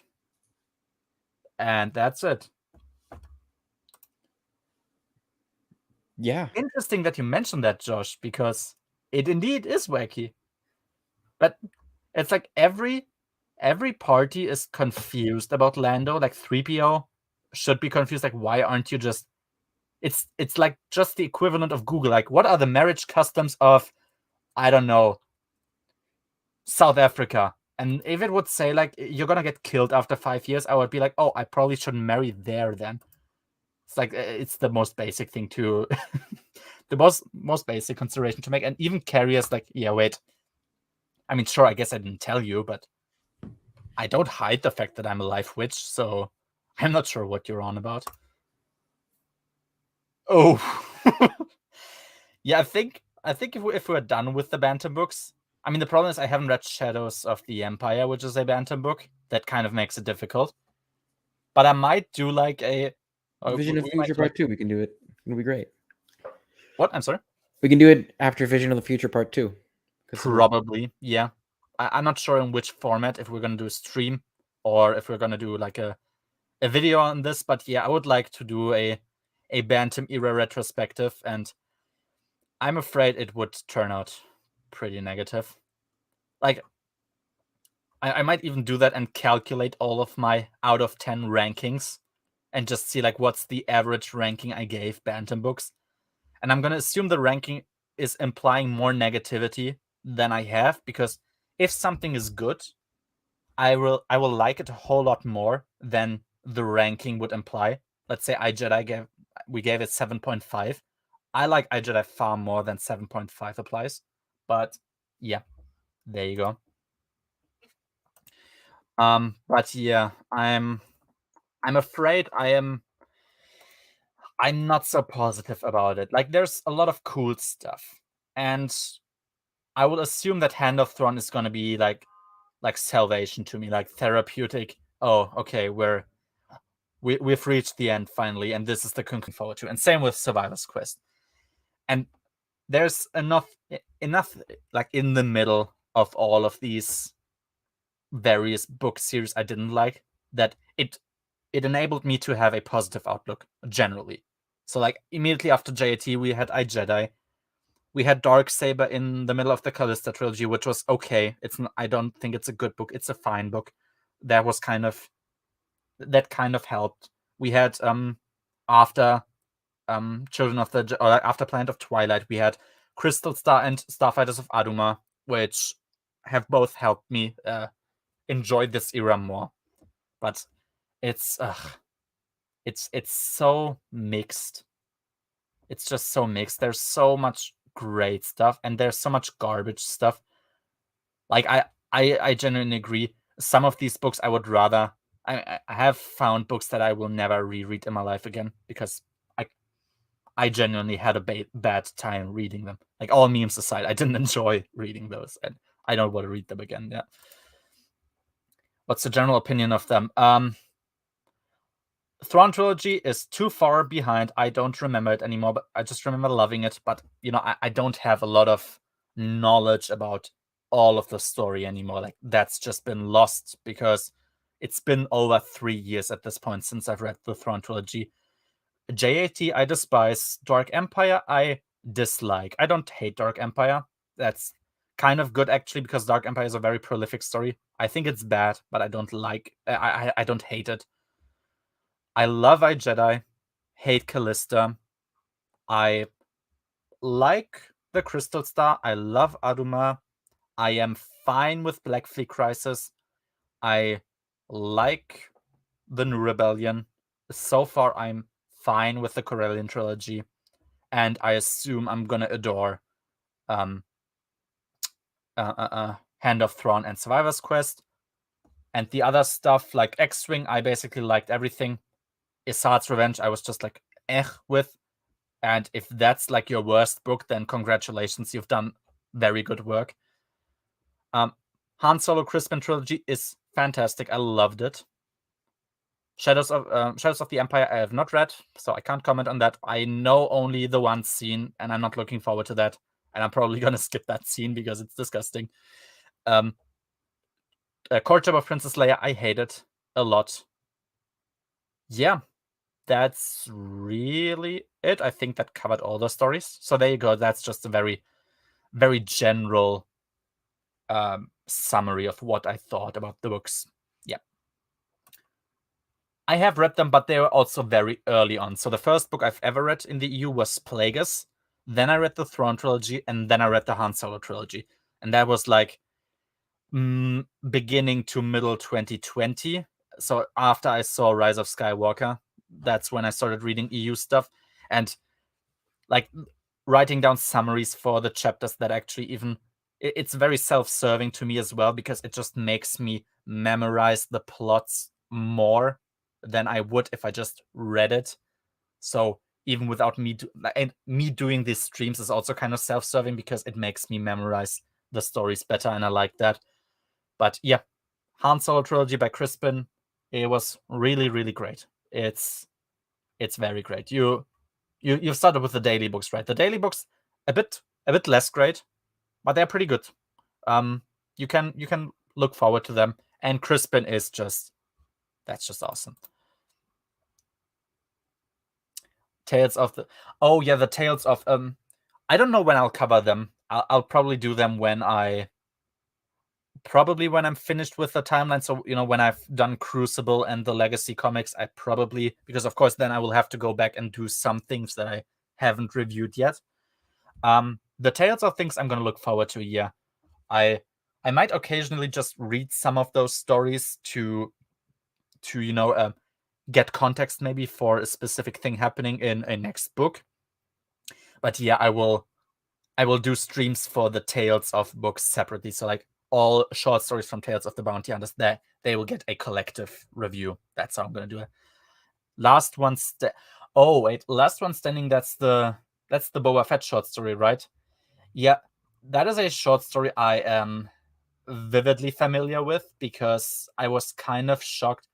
I mean, I first learned that stuff like this happens with Shadows of the Empire, like that Leia is getting to experience things that I don't consider particularly nice. And then in Last One Standing, I also got this reference of, oh, yeah, Jabba sent. Thank God Jabba sent Leia, of all people, to Boba Fett to get violated, and good on Boba to say sex before marriage is illegal. I like that at least with Leia, we were allowed to have this, because look, I'll be honest, Star Wars is allowed to be dark. That's perfectly fine. I don't think stuff like this, more so with Shadows of the Empire, because that's actually explicit. And even if you read the comics, it gets pretty explicit with what's supposed to happen. Call me old-fashioned, I don't think that belongs in a Star Wars story. Star Wars can be dark. I don't think this matches the tone of Star Wars. Really not. Yeah, exactly. That's like the in Jabba's palace, right? Yeah, I've been told about that story. I definitely have heard of that. Yeah, let's just continue on for now. Chapter 9. Chapter 9 was the one I talked about now. Yeah, that was really it. Noah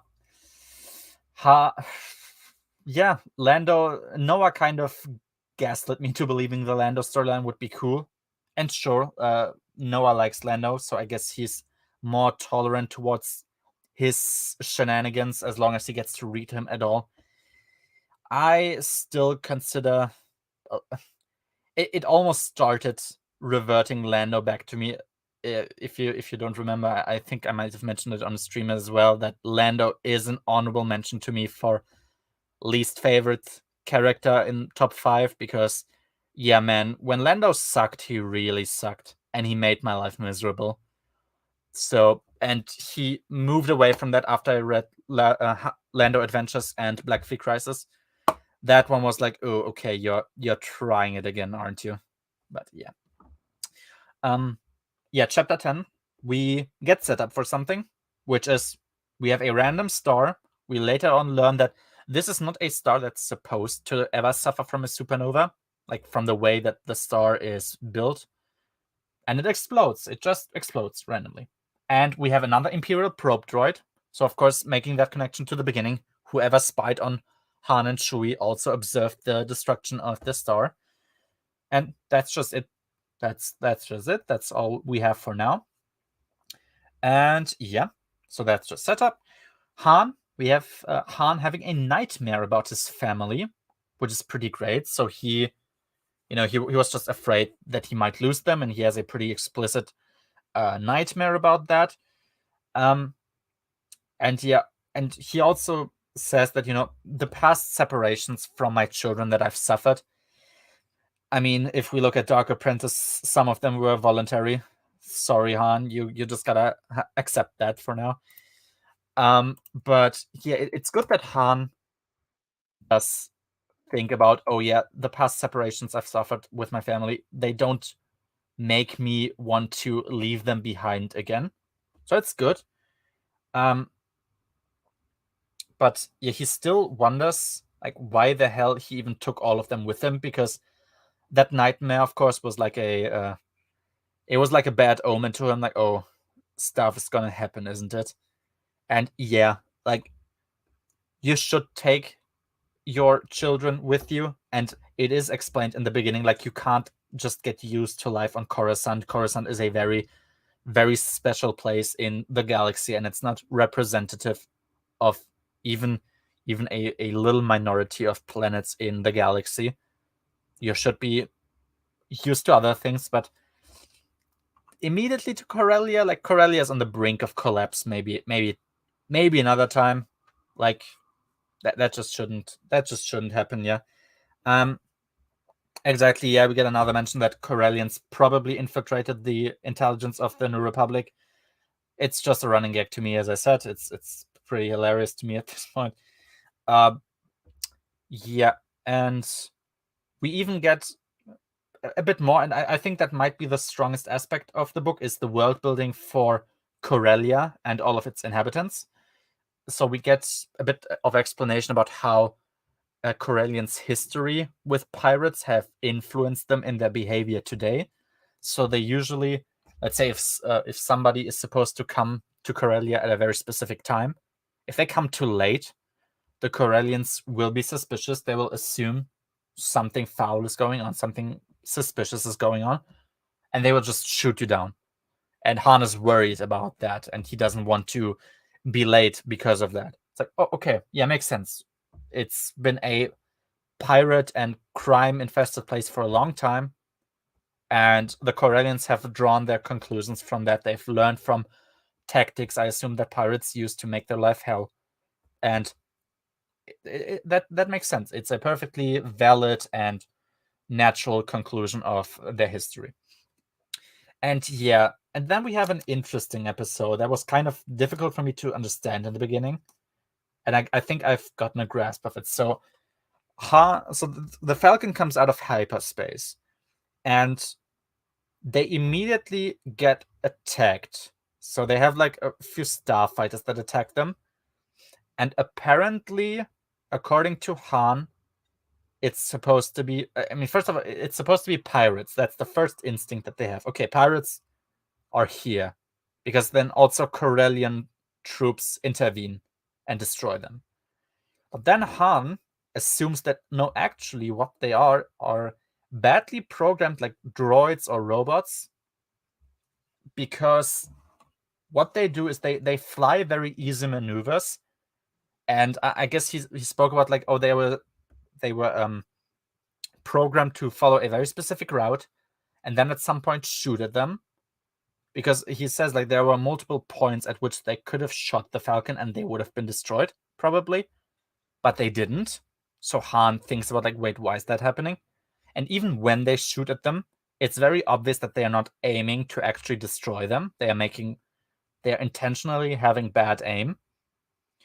And even one of the Corellian ships, which were destroyed, even there Han assumed that it was a fake one. It was controlled by a droid, because it also flew very easy maneuvers. It looked like standard stuff that a droid could replicate. And also when it was destroyed and Han communicated with the other Corellian pilots and like expressed his sorrow for them losing a pilot, they seem to be sort of confused even what he's talking about. Like, oh yeah, sure, cool, because of course there isn't an actual pilot there that was killed. That's obvious. And yeah, this is just, for now, it's just like, okay, wait, why is this happening? Like, why are there like ships that simulate an attack on us, and other Corellians who then intervene against that? But yeah, we have that. And yeah, this battle was when I think for the first time actually I even considered that thought myself. Hey, maybe, and I know it's crazy, Han shouldn't use the Millennium Falcon anymore. I know, crazy thought. Because, I mean, first of all, actually the Falcon has been described to have been modified and repaired also a dozen times at this point. Like in Black Free Crisis, apparently Wookiees completely fixed his entire ship. So I don't even know why it's still breaking down. But yeah, even here, in mid battle, just something was destroyed, and Chewie has to then go back and repair it quickly while Han is on the turrets, and of course nobody is like, the ship has to suffer from that. Like, okay, I get it. The Millennium Falcon is the ship from Star Wars, probably. But maybe when people point to Han and say like, hey, your ship is kind of a piece of junk, maybe you should actually take a better one already. Maybe they have a point. I don't know. It's crazy life thought. And death now at this point. Yeah, exactly. Like, and it's not only Han and Chewie anymore. It's not even only Han, Chewie, Leia, and Luke anymore. It's your fucking children. Like, you have 3 children on board, and they can die anytime because you fly a piece of junk, even though you have no reason to. You definitely can afford the best of whatever the galaxy has to offer right now. And look, also, I mean, the what's it called? YT 1300. That's a ship called. It's It's a freighter, but Han isn't a smuggler anymore. So perhaps Han doesn't need a cargo ship anymore. Perhaps there's one that's better armed, with better shields. I don't know. It doesn't sound like a stupid thought to me. Like, hey, yeah, perhaps the security people on Coruscant had a point when they were really pissed off that you take their boss away with a piece of junk. Yeah, it's sad, but they kind of have a point, and it's really the first time that I thought about it, and I don't know why this was specifically the first time. I guess because it was the first time that the children were actively endangered. Perhaps, I don't know, but yeah, the Falcon is trash, and perhaps he should. I mean, you can even get the same ship, as though I can totally imagine somebody could replicate this ship basically and just make it a functional ship. Like, we can still have the same thing, but better. Or actually, but we don't. So you just fix it properly, maybe. Yeah, instead of just keeping it looking like shit. Which is also a thing. I mean, yeah, as I said, like, it's been apparently fixed already, also multiple times in the story. But of course, we see in the story that, yeah, I mean, that's the problem with writing stories that are later in the timeline, earlier on, and then writing stories that come out that are supposed to play before that, afterwards. So yeah, that's just dumb. I'm sorry. Yeah, sad. It's sad. Chapter 11.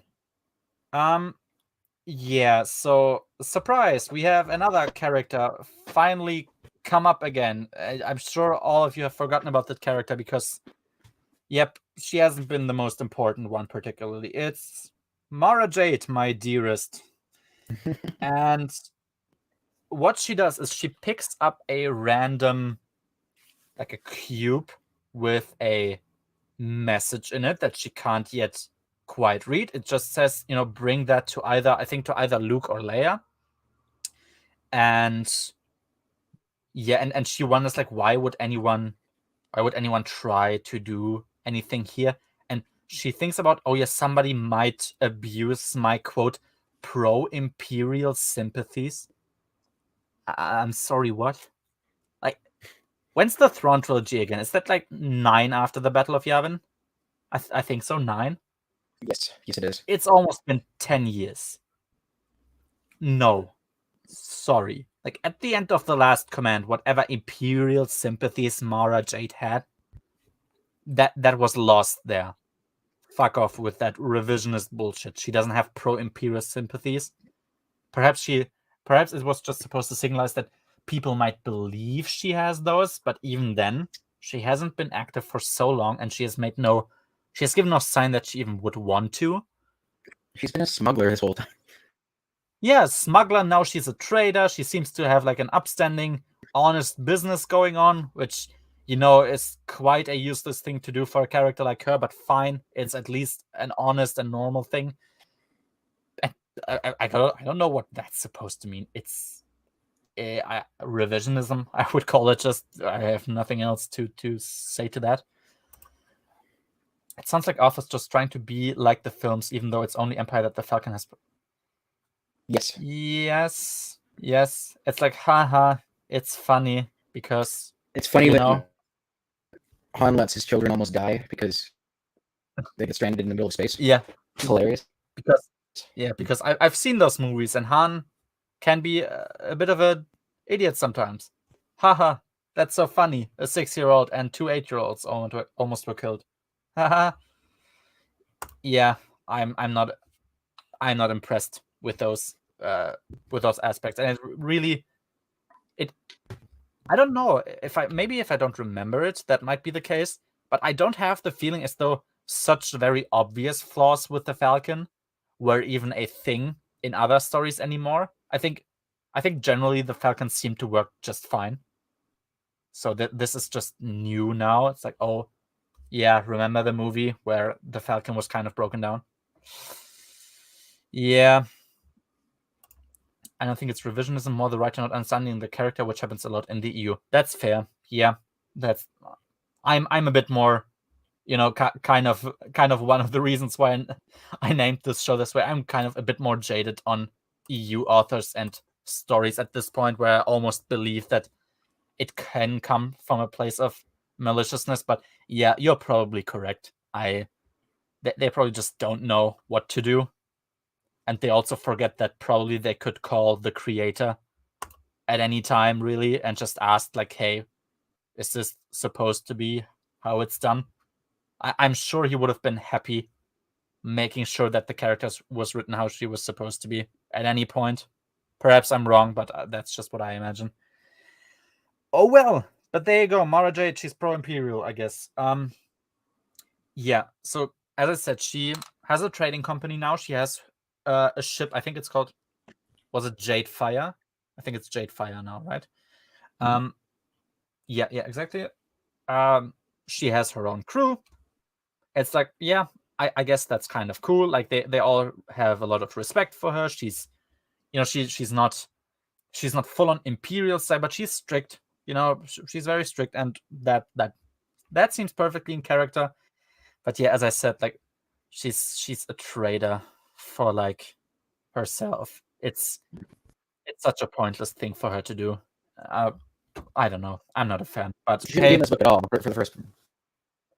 Yeah, let's start with there. Either she's not there at all, which I also wouldn't have been a fan of, but it would have made sense because, yeah, up until this point, she really doesn't have a lot to contribute to the story, and I assume she won't have for the rest of it. Yeah, she's there to take some of the blame, which we're gonna talk about. I feel like, yeah, but yeah, Mara Jade. It's hard sometimes being a fan of her character when everyone seems to be very, very much under the impression that they need to place her into these situations. There you go. But yeah, we are back with Calendar once again. She's on Corellia now. Obviously, she describes how Corellia is basically a hellhole. You have like rivaling security agencies and private armies, like for instance the League of Humans. So that's where they're from. And yeah, it makes a lot of sense how they are described, and it's kind of interesting. Like, okay, yeah, everything's kind of in disarray. Whoever has some modicum of power is trying to hold on to it and expand it. Or everyone's setting up their own armies. Yep, fine, makes sense.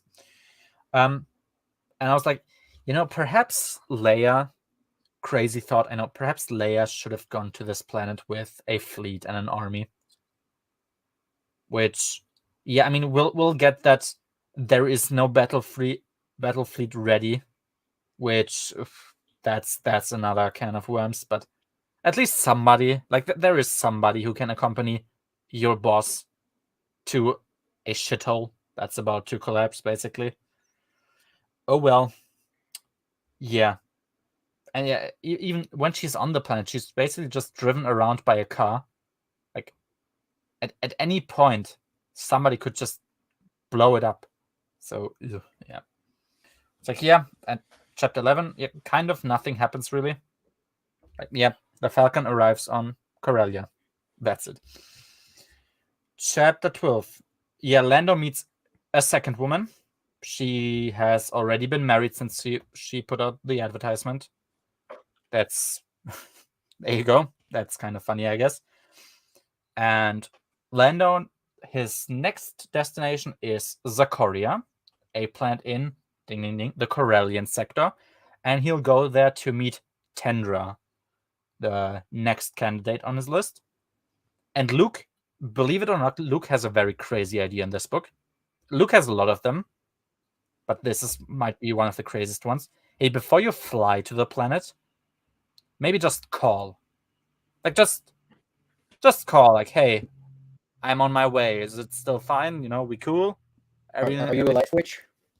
Are you a life witch? Are you going to kill me in 5 years? Are you married? No? Hey, there you go. Perfect. Crazy idea, I know. Yeah, Leia does something which is also, I would say, moderately smart, which is to find like both a local guide and also like a teacher / babysitter for the kids. She like tries to cast somebody, and she's very picky with them. Good, thanks. And she she finds someone who's called Ibrahim. He's a drow. And it's like, yep, he's kind of a rough guy, but he's pretty, he's pretty fine.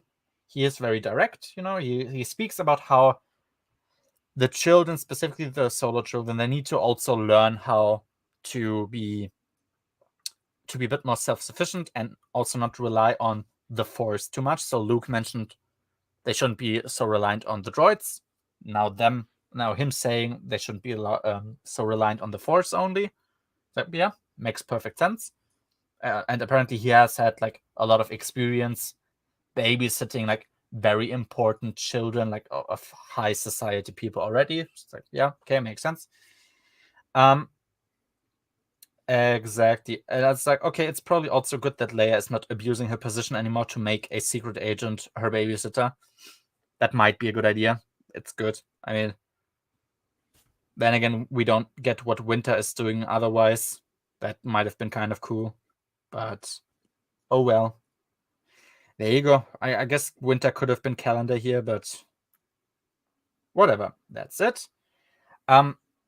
Ibrahim, he has a droid. It's a very, very modern astromech droid. He's called Q9. And, they are bickering somewhat comparative to how 3PO and R2 sometimes bicker. And it's interesting because he is an astromech, but he doesn't communicate in like this binary language, like the beeping that we know from R2, but he actually speaks basic, which apparently he programmed himself to do so. I don't even know how that's supposed to work, but there you go. He learned basic all on his own, I guess. Han, Han wants to kind of get a feeling for the environment, so he goes all alone to Coronet City, so like a very important city on Corellia, without security, on a hostile planet. It's not good. It's generally not a good idea. And surprise, he gets abducted.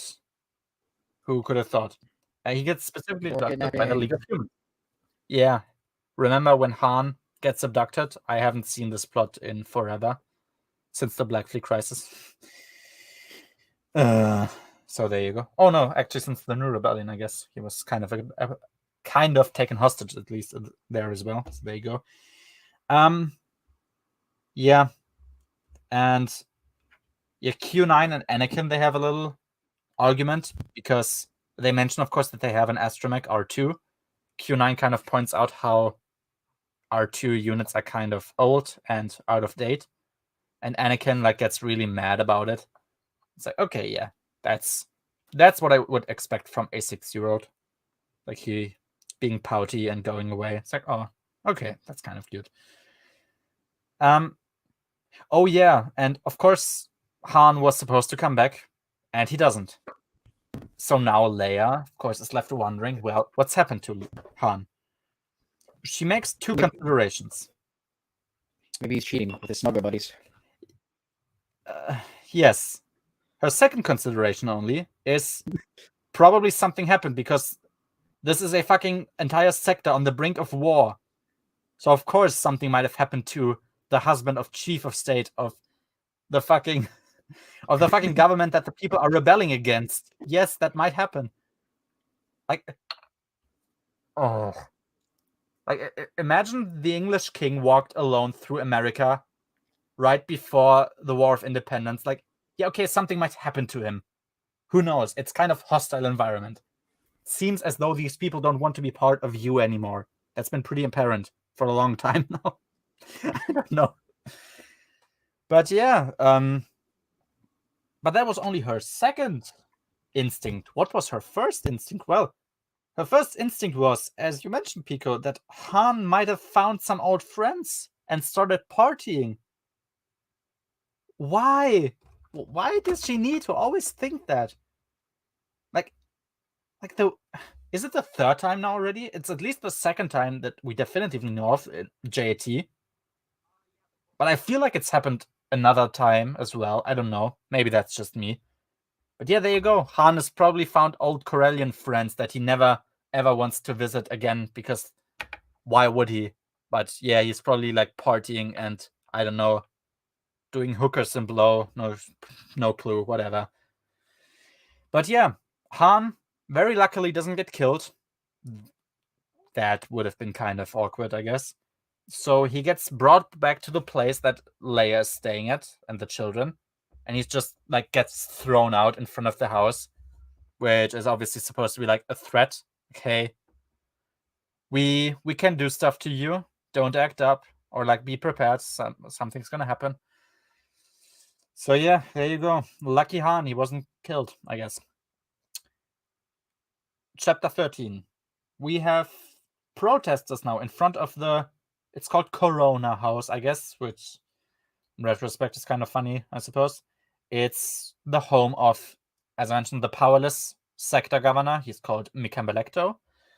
And he gives like a whole speech, like a whole sermon to Han and Leia about, it kind of all started to go to shit since the Empire left, because the Empire forced people to live in harmony, and that helped with everything working, kind of. People didn't rebel or discriminate against each other because they were afraid of doing so. And it's funny that even mentioned like the Empire didn't actually ever try to increase the racial tensions in the region because it was bad for business there. Like, yeah, makes sense. Like, sure, that makes perfect sense to me. The Empire, of course, is human supremacist, but they wouldn't like it actually deteriorating their the regions under their reign. So that makes perfect sense. And people had to fear, like, especially law enforcement, if they acted in ways that were incorrect.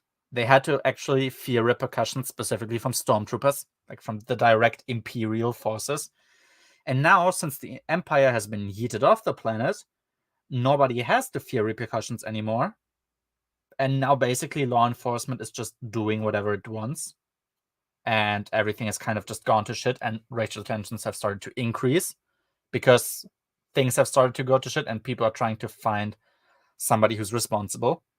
And it's like, it's interesting. This is one of the rare occasions that you get, aside from, I could like think of Adumar now, where you get somebody actually explaining in sensible ways what the Empire has done positively in the galaxy. Because yeah, the Empire is, sure, Palpatine is a cartoonish evil villain, but the Empire itself isn't necessarily.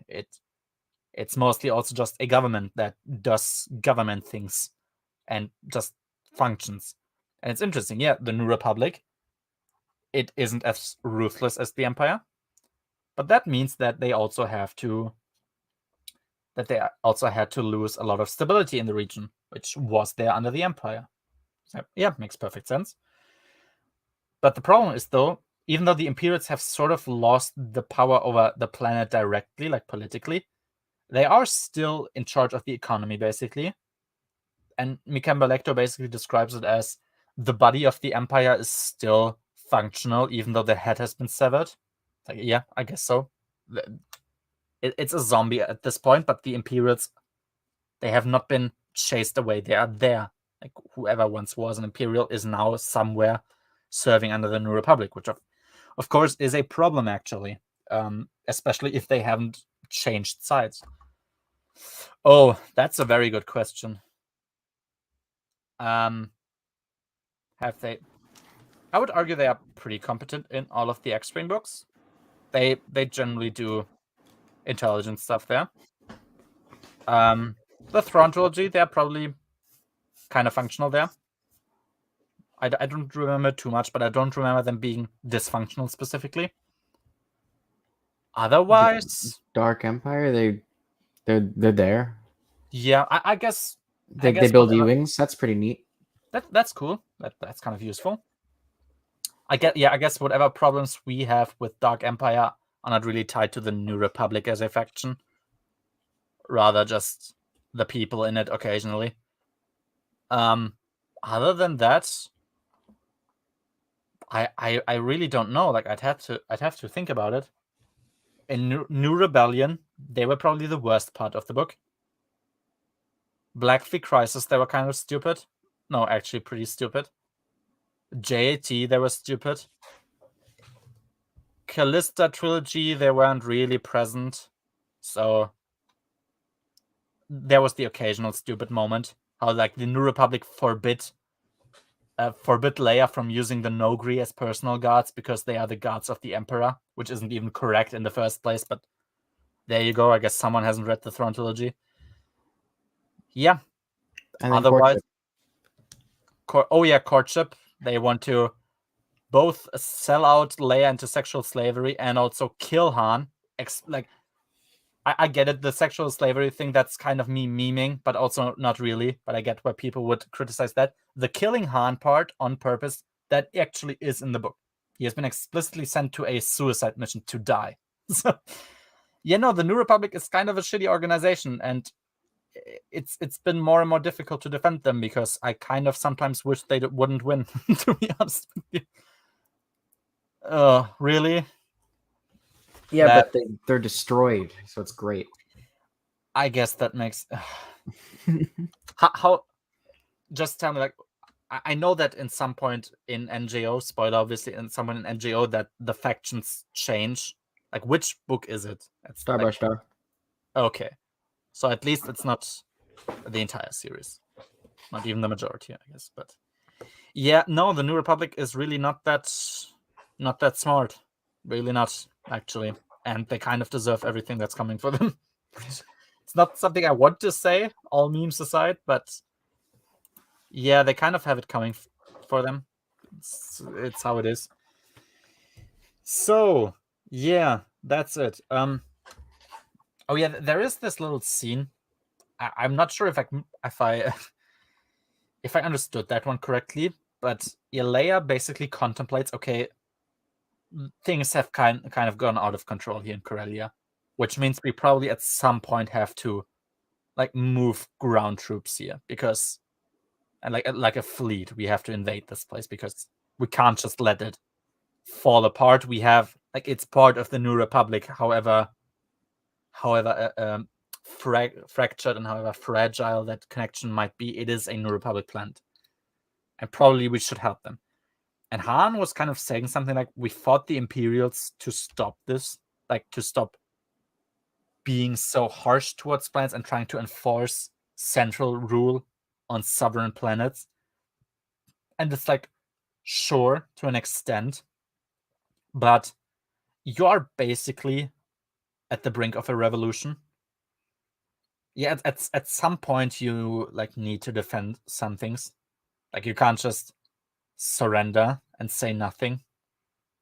And sure, it's not nice, but like, what are you gonna do? You're just gonna let them go, I guess? Like, let them do their thing, kind of. Yeah, there you go. That's that. Oh yeah, we get another information, and we've sometimes got that information already. We've got that in Black Fleet Crisis, where they said like that they only had one Superstar Destroyer and they scrapped it. For what reasons, I don't even remember. It was a stupid one. And now we get more information. Yeah, large sections of the New Republic military is demobilized, and ships that it captured from the Empire are mostly scrapped at this point. Why? Like, yeah, literally why? Because Akbar even mentions, like, they have the troops, but they don't have the ships. So if you do have people to fill up all of these ships, but you don't have the ships themselves, why are large portions of your military demobilized? Especially since this Corellia, I mean, this tension on Corellia hasn't been going on for like 2 months. This has been since the war started. Why are you scrapping your Star Destroyers that you are capturing? Why do you even destroy them? Like, why aren't you destroying them in the first place? Like, immediately, just blow them up, and then scrap whatever's left of it. No, you're taking more time to enter them, to take them over, only to then scrap them. I guess whatever materials you're getting are so useful that that's worth it. I don't know, but yeah. New Republic military, mostly demobilized since 15 years at this point. Yeah. Also, it is interesting always remembering that the New Republic has an alliance with Hapus. That's just something that's always interesting to remember. It's like, oh yeah, there is this really, really important faction that never gets mentioned again. That's like really, really important to you, apparently. Yeah, that kind of really doesn't fit in this timeline. Oh well, there you go. Yeah, Mika Malekto. So the Falcon apparently actually is parked at the spaceport, like just the normal spaceport of Corellia, which that's not really smart. And Mika Malekto offers Han to relocate the Falcon to the house that they're staying at, which sounds like you should do that anyway. Like, you shouldn't have waited for that. And nothing happens of it, so lucky them, I guess. But yeah, there might have been just a bomb there and you would be killed. It's kind of awkward.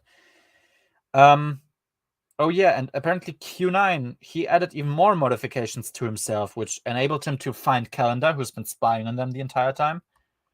It's like, I did wonder who paid for that. I guess Ibrahim, I think he has resources, so maybe he paid for that, but it's like, they even make a point of mentioning, like, Corellia isn't really a place that has been known for high tech. It's specifically a trade planet. And there hasn't been the necessity to trade such high value stuff since the beginning of the war. So, like, rebels against Empire. So yeah, like there probably shouldn't be any modifications left just right there. I guess they are. I don't know. Yeah, there you go. That's it. Chapter 14. Now the Solo family, they go into a tunnel. They get led around a bit. Like, they get shown a bit of archaeology there. That's like a tour that Ibrahim is organizing for them.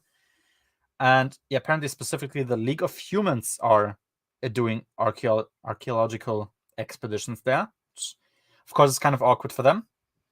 And yeah, what apparently every species is now doing in the Corellian sector is to try and find traces of their ancestors to, like, prove, oh, we were first here, we are the superior ones, or whatever. Like, I mean, I guess they would do that, yeah, sure. But at some point, yeah, of course, the kids go along with them, and the kids are kind of the reason they even do a lot of this stuff in the first place. But they just, Anakin at some point he senses something and he runs away. And Jason and Jaina follow him, and nobody notices. That's kind of weird. I mean, like, if I remember something very simple, like me going on walks with my family, it's like usually there was an adult at the front. So, you're the first one. Then all of your children are after him.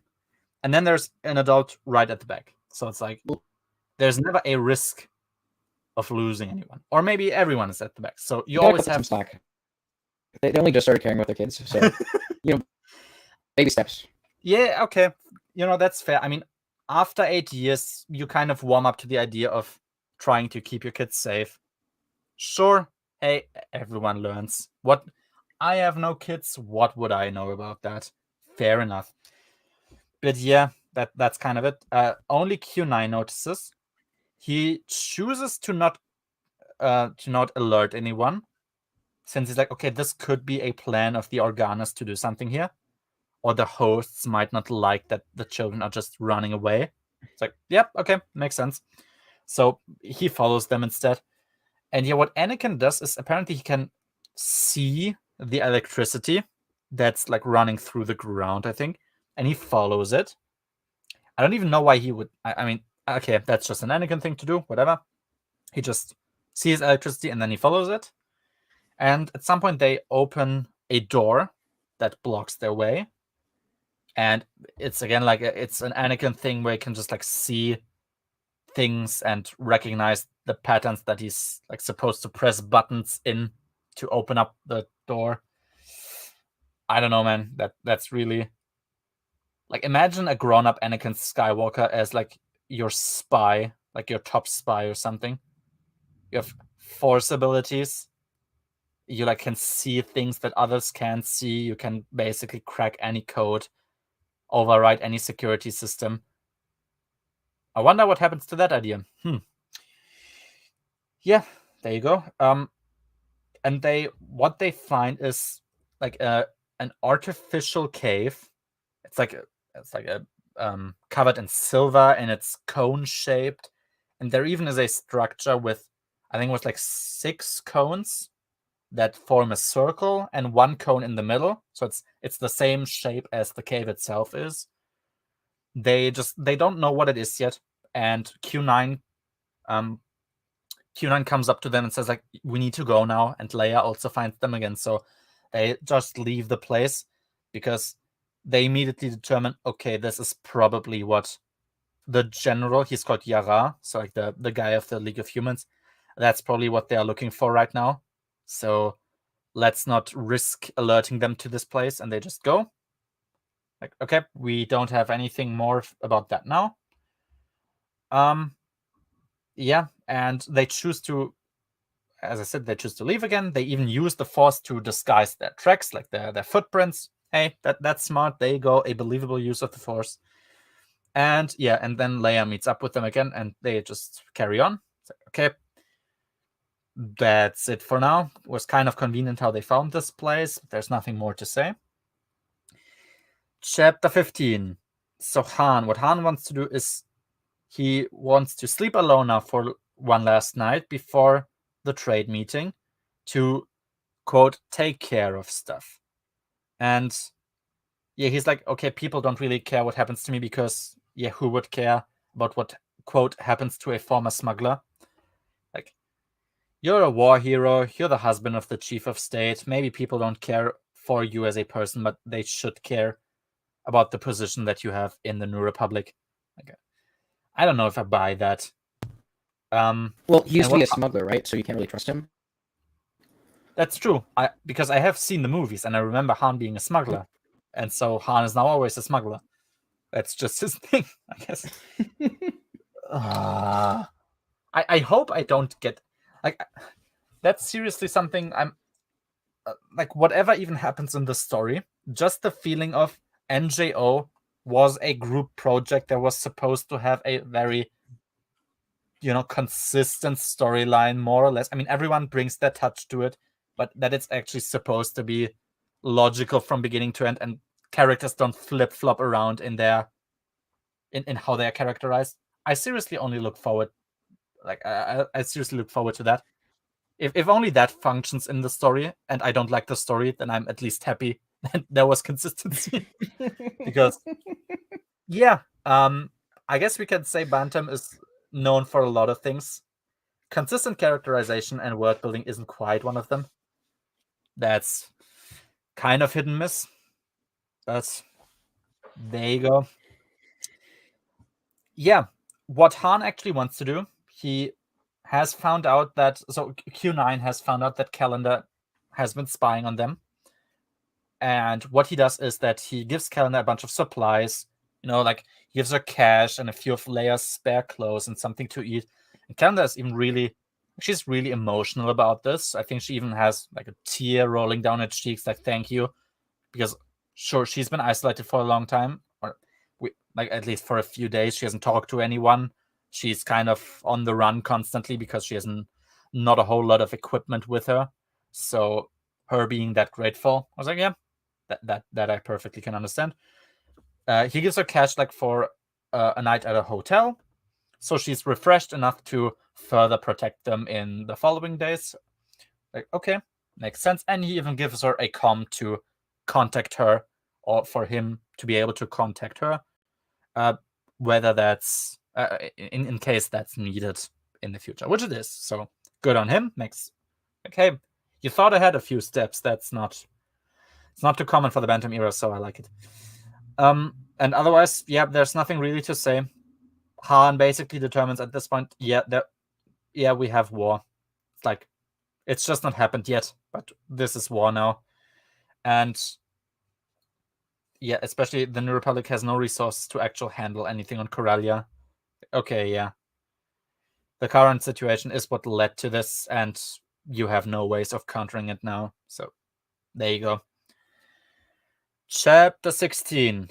Lando meets up Tendra, and he has a few thoughts about Tendra's outward appearance, which is, quote, "She does not look like a predator siren, the sex goddesses with deep cleavage, short skirts, provocative eyes, and a sinister past that Lando usually prefers."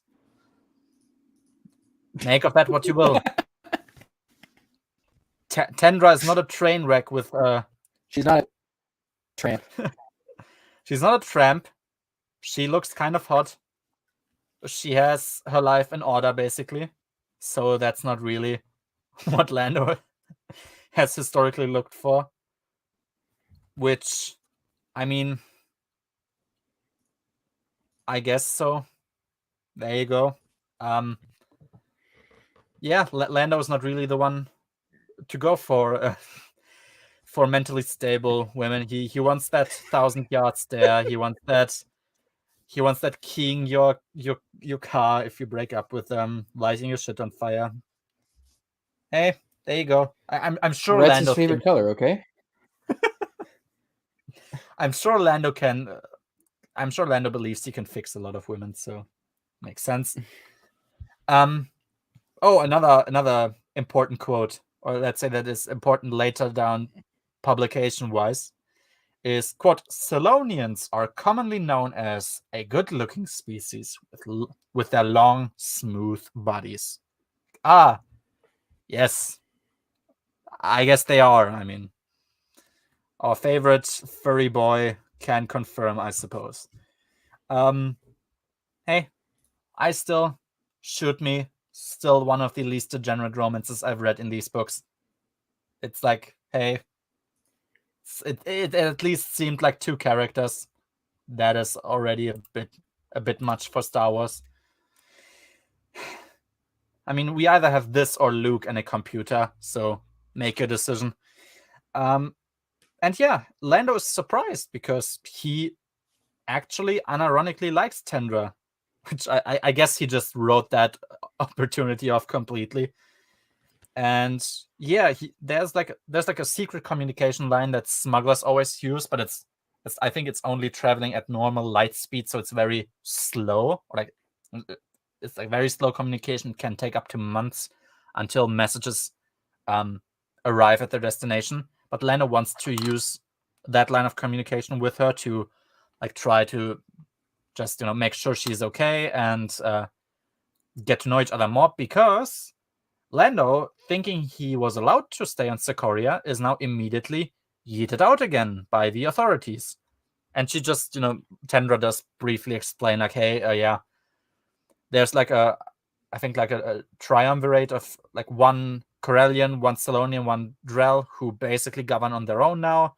They more or less do what they want since the central government on Corellia has given up at this point, and they've left them to their own devices. And yeah, the problem is they can't really do anything about their potential love now, because on Corellia there is a law that before there was a law that only with the confirmation of the father of the bride, a Zecorian can marry an off-worlder. And now even that, I think, has been criminalized. So actually she can't at all marry Lando or leave with him even. So she's not even allowed to leave Corellia if she's not married to an off-worlder. And yeah, Lando is in a predicament because, of course, he really wants to get to know her, but she can't leave with him. And that's just kind of the dilemma that they're at now. Lando and Luke leave again, Tendra stays behind, and that's just all we get for now. Like, okay, yep, sure, makes sense. Chapter 7. Mara appears again. 17. Chapter 17, yeah. That's how important Mara is. Chapter 6 once and then 17 the next. There you go. That's Mara Jade for you. She goes to Han and Leia to show them the message that she received. Like, okay, yeah, makes sense. And they determined it was supposed to be delivered to Luke. So now we remember the one, like, what was it called? Fairness Glesry or whatever the name was, like from the beginning, who was spying on Luke and wanted to wait until Luke was going on his way. That's a message that was supposed to be for him, because actually there are words written on, I think it was like a cube or something, in Java language, which of course, if any one of the important New Republic members would understand the language of the Jawas, it would be him. So yeah, makes sense.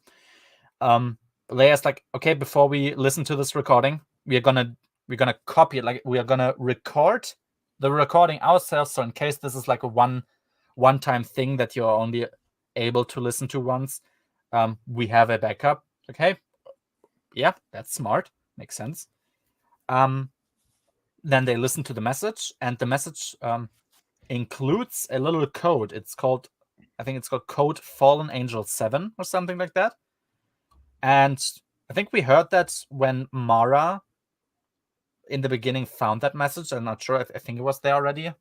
And Leia's like, yeah, that's my code for my private communication. So whoever sent this message wants to imply that we are reading your messages. We are listening to you. You can't escape us. And okay, sure, I guess that's how it works.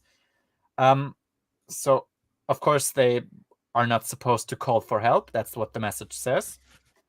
And they're supposed to just follow orders. They don't really get a lot about what orders they are supposed to follow, but just do what we tell you.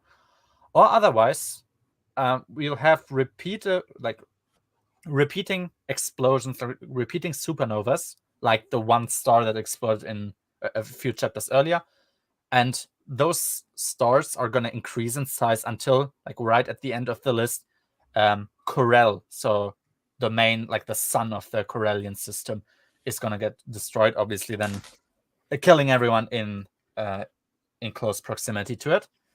And yeah, like, I think one side of it was like coordinates, so that basically just told them precisely which stars are going to explode. The last one was Corel. And the other side of the message was a bunch of timestamps. So basically, at this point, this star is gonna explode if you don't cooperate or something. And every time they do something they're not supposed to do, the time will reduce between each explosion. So, okay, sure. And at this point, I was thinking, like, it really must be the amount of bad stories I'm used to now. But whenever I see that some outside faction has that much power over the New Republic, even though I assume, I mean, you don't get who exactly is responsible for it, but it's pretty obvious that it's the Corellian rebels there. It's like, okay, this is from a specific system in a very specific sector that hasn't been a big factor in anything for a long time now, and they have so much power over the New Republic, apparently.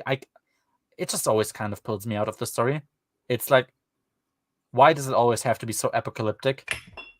Like, I mean, I guess it only influences the Corellian system so far, but we don't know if they can't do that to other systems as well. Okay, sure, I guess. Yeah, chapter 18. Exactly. So we now have the actual conflict going on. We have random alliances, like between Drell, Salonians, and Corellia, that are forming on all sorts of different places depending on the local situation.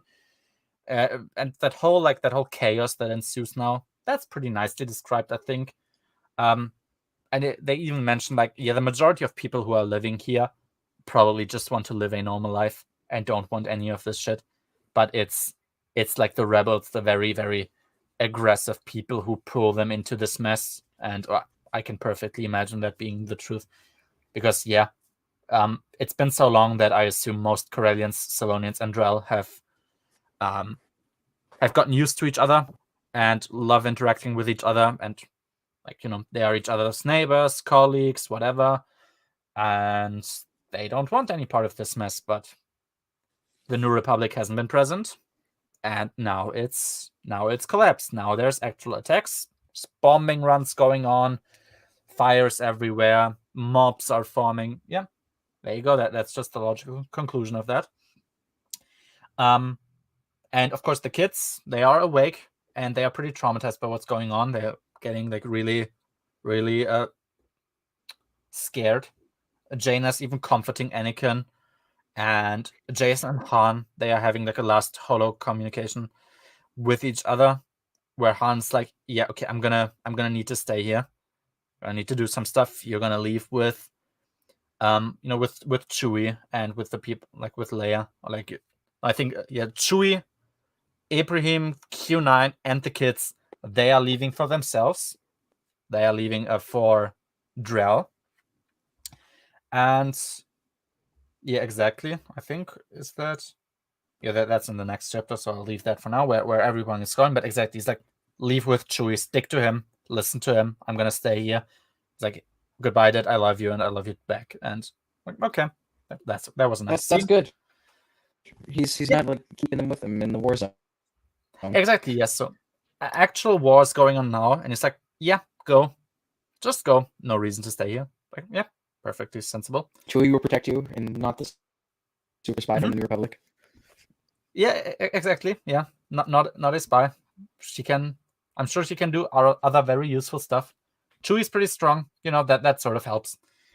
So there you go. And now we get the revelation who the hidden leader is. He reveals himself to only the Corellian system, because afterwards they immediately cut off all communication. So only the Corellian sector knows who the hidden leader is, but nobody can report back, especially to the New Republic. And it's Threkenthal Solo. So it's the evil cousin of Han Solo's past. He used to grow up with him back in the day. And I guess he just sort of assumed at some point he might have died. But he was like, oh yeah, I guess people have sort of believed that about me as well. And now he makes his reappearance as the hidden leader of the League of Humans. He declares independence from the New Republic and declares himself the dictator of Corellia. And yeah, the New Republic is pretty helpless here now. They are surrounded by the enemies. Their only hope is Han bringing the message that Mara had with her to Calendar, who's then supposed to bring it back to Coruscant. And it's like, yeah, okay. I mean, as I said, like the world building part of Corellia and the political conflict, I was like, I think that might be the most positive thing I see here, other than the Solos being a functional family. I think those are my two favorite aspects here. Yep. Perfectly functioning and normal. And chapter 19.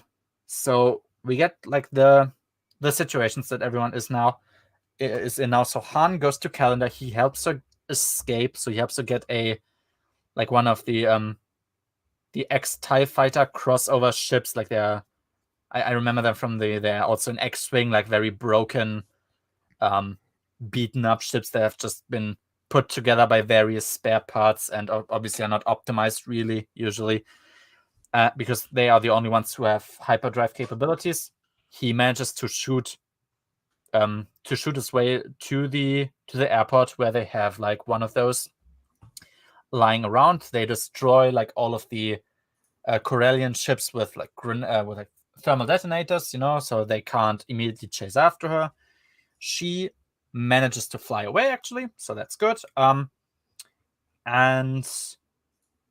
Chewie, the kids, Q9, and Ibrahim, they will now fly to Drell, because, of course, their hyperdrive in their attempt to escape has been damaged, so they need to repair the hyperdrive. And Ibrahim suggests that they go to his home planet of Drell, so that's where they will go. And now, something very interesting, and we don't yet understand where that's coming from. The entire solar system is now caught in an interdictor field, like the entire Corellian sector. So even on Zakoria, where Luke and Lando are, they are also now in the interdictor field. They fly into it because they now wanted to go to Corellia, I think, to reunite with Han and Leia specifically. And then they, of course, immediately see that they are pulled out of hyperspace. They see then an interdictor field. And Luke makes a smart call, which is like, okay, yeah, we are very close to the edge of the field now. Turn around. Let's jump back to Coruscant and inform the New Republic that something is seriously wrong here, because this isn't how it's supposed to be. I was like, hey, yeah, that makes sense. I mean, they even mentioned they would take months to move from the edge of the sector to Corellia. And he's like, yeah, maybe we should inform somebody that stuff is happening that isn't supposed to happen. And so they turn around and they fly back to Coruscant. And that's it. That's the end of the book. Yeah, that's it. How would you summarize your thoughts towards the end here? It's a book. It's a book. Yeah. I like that Han isn't ruined for once. That's pretty neat. That's kind of cool. Yeah. I like the Corellian system world building in general. Yep. And how it's heavily implied to be artificial. Mm-hmm.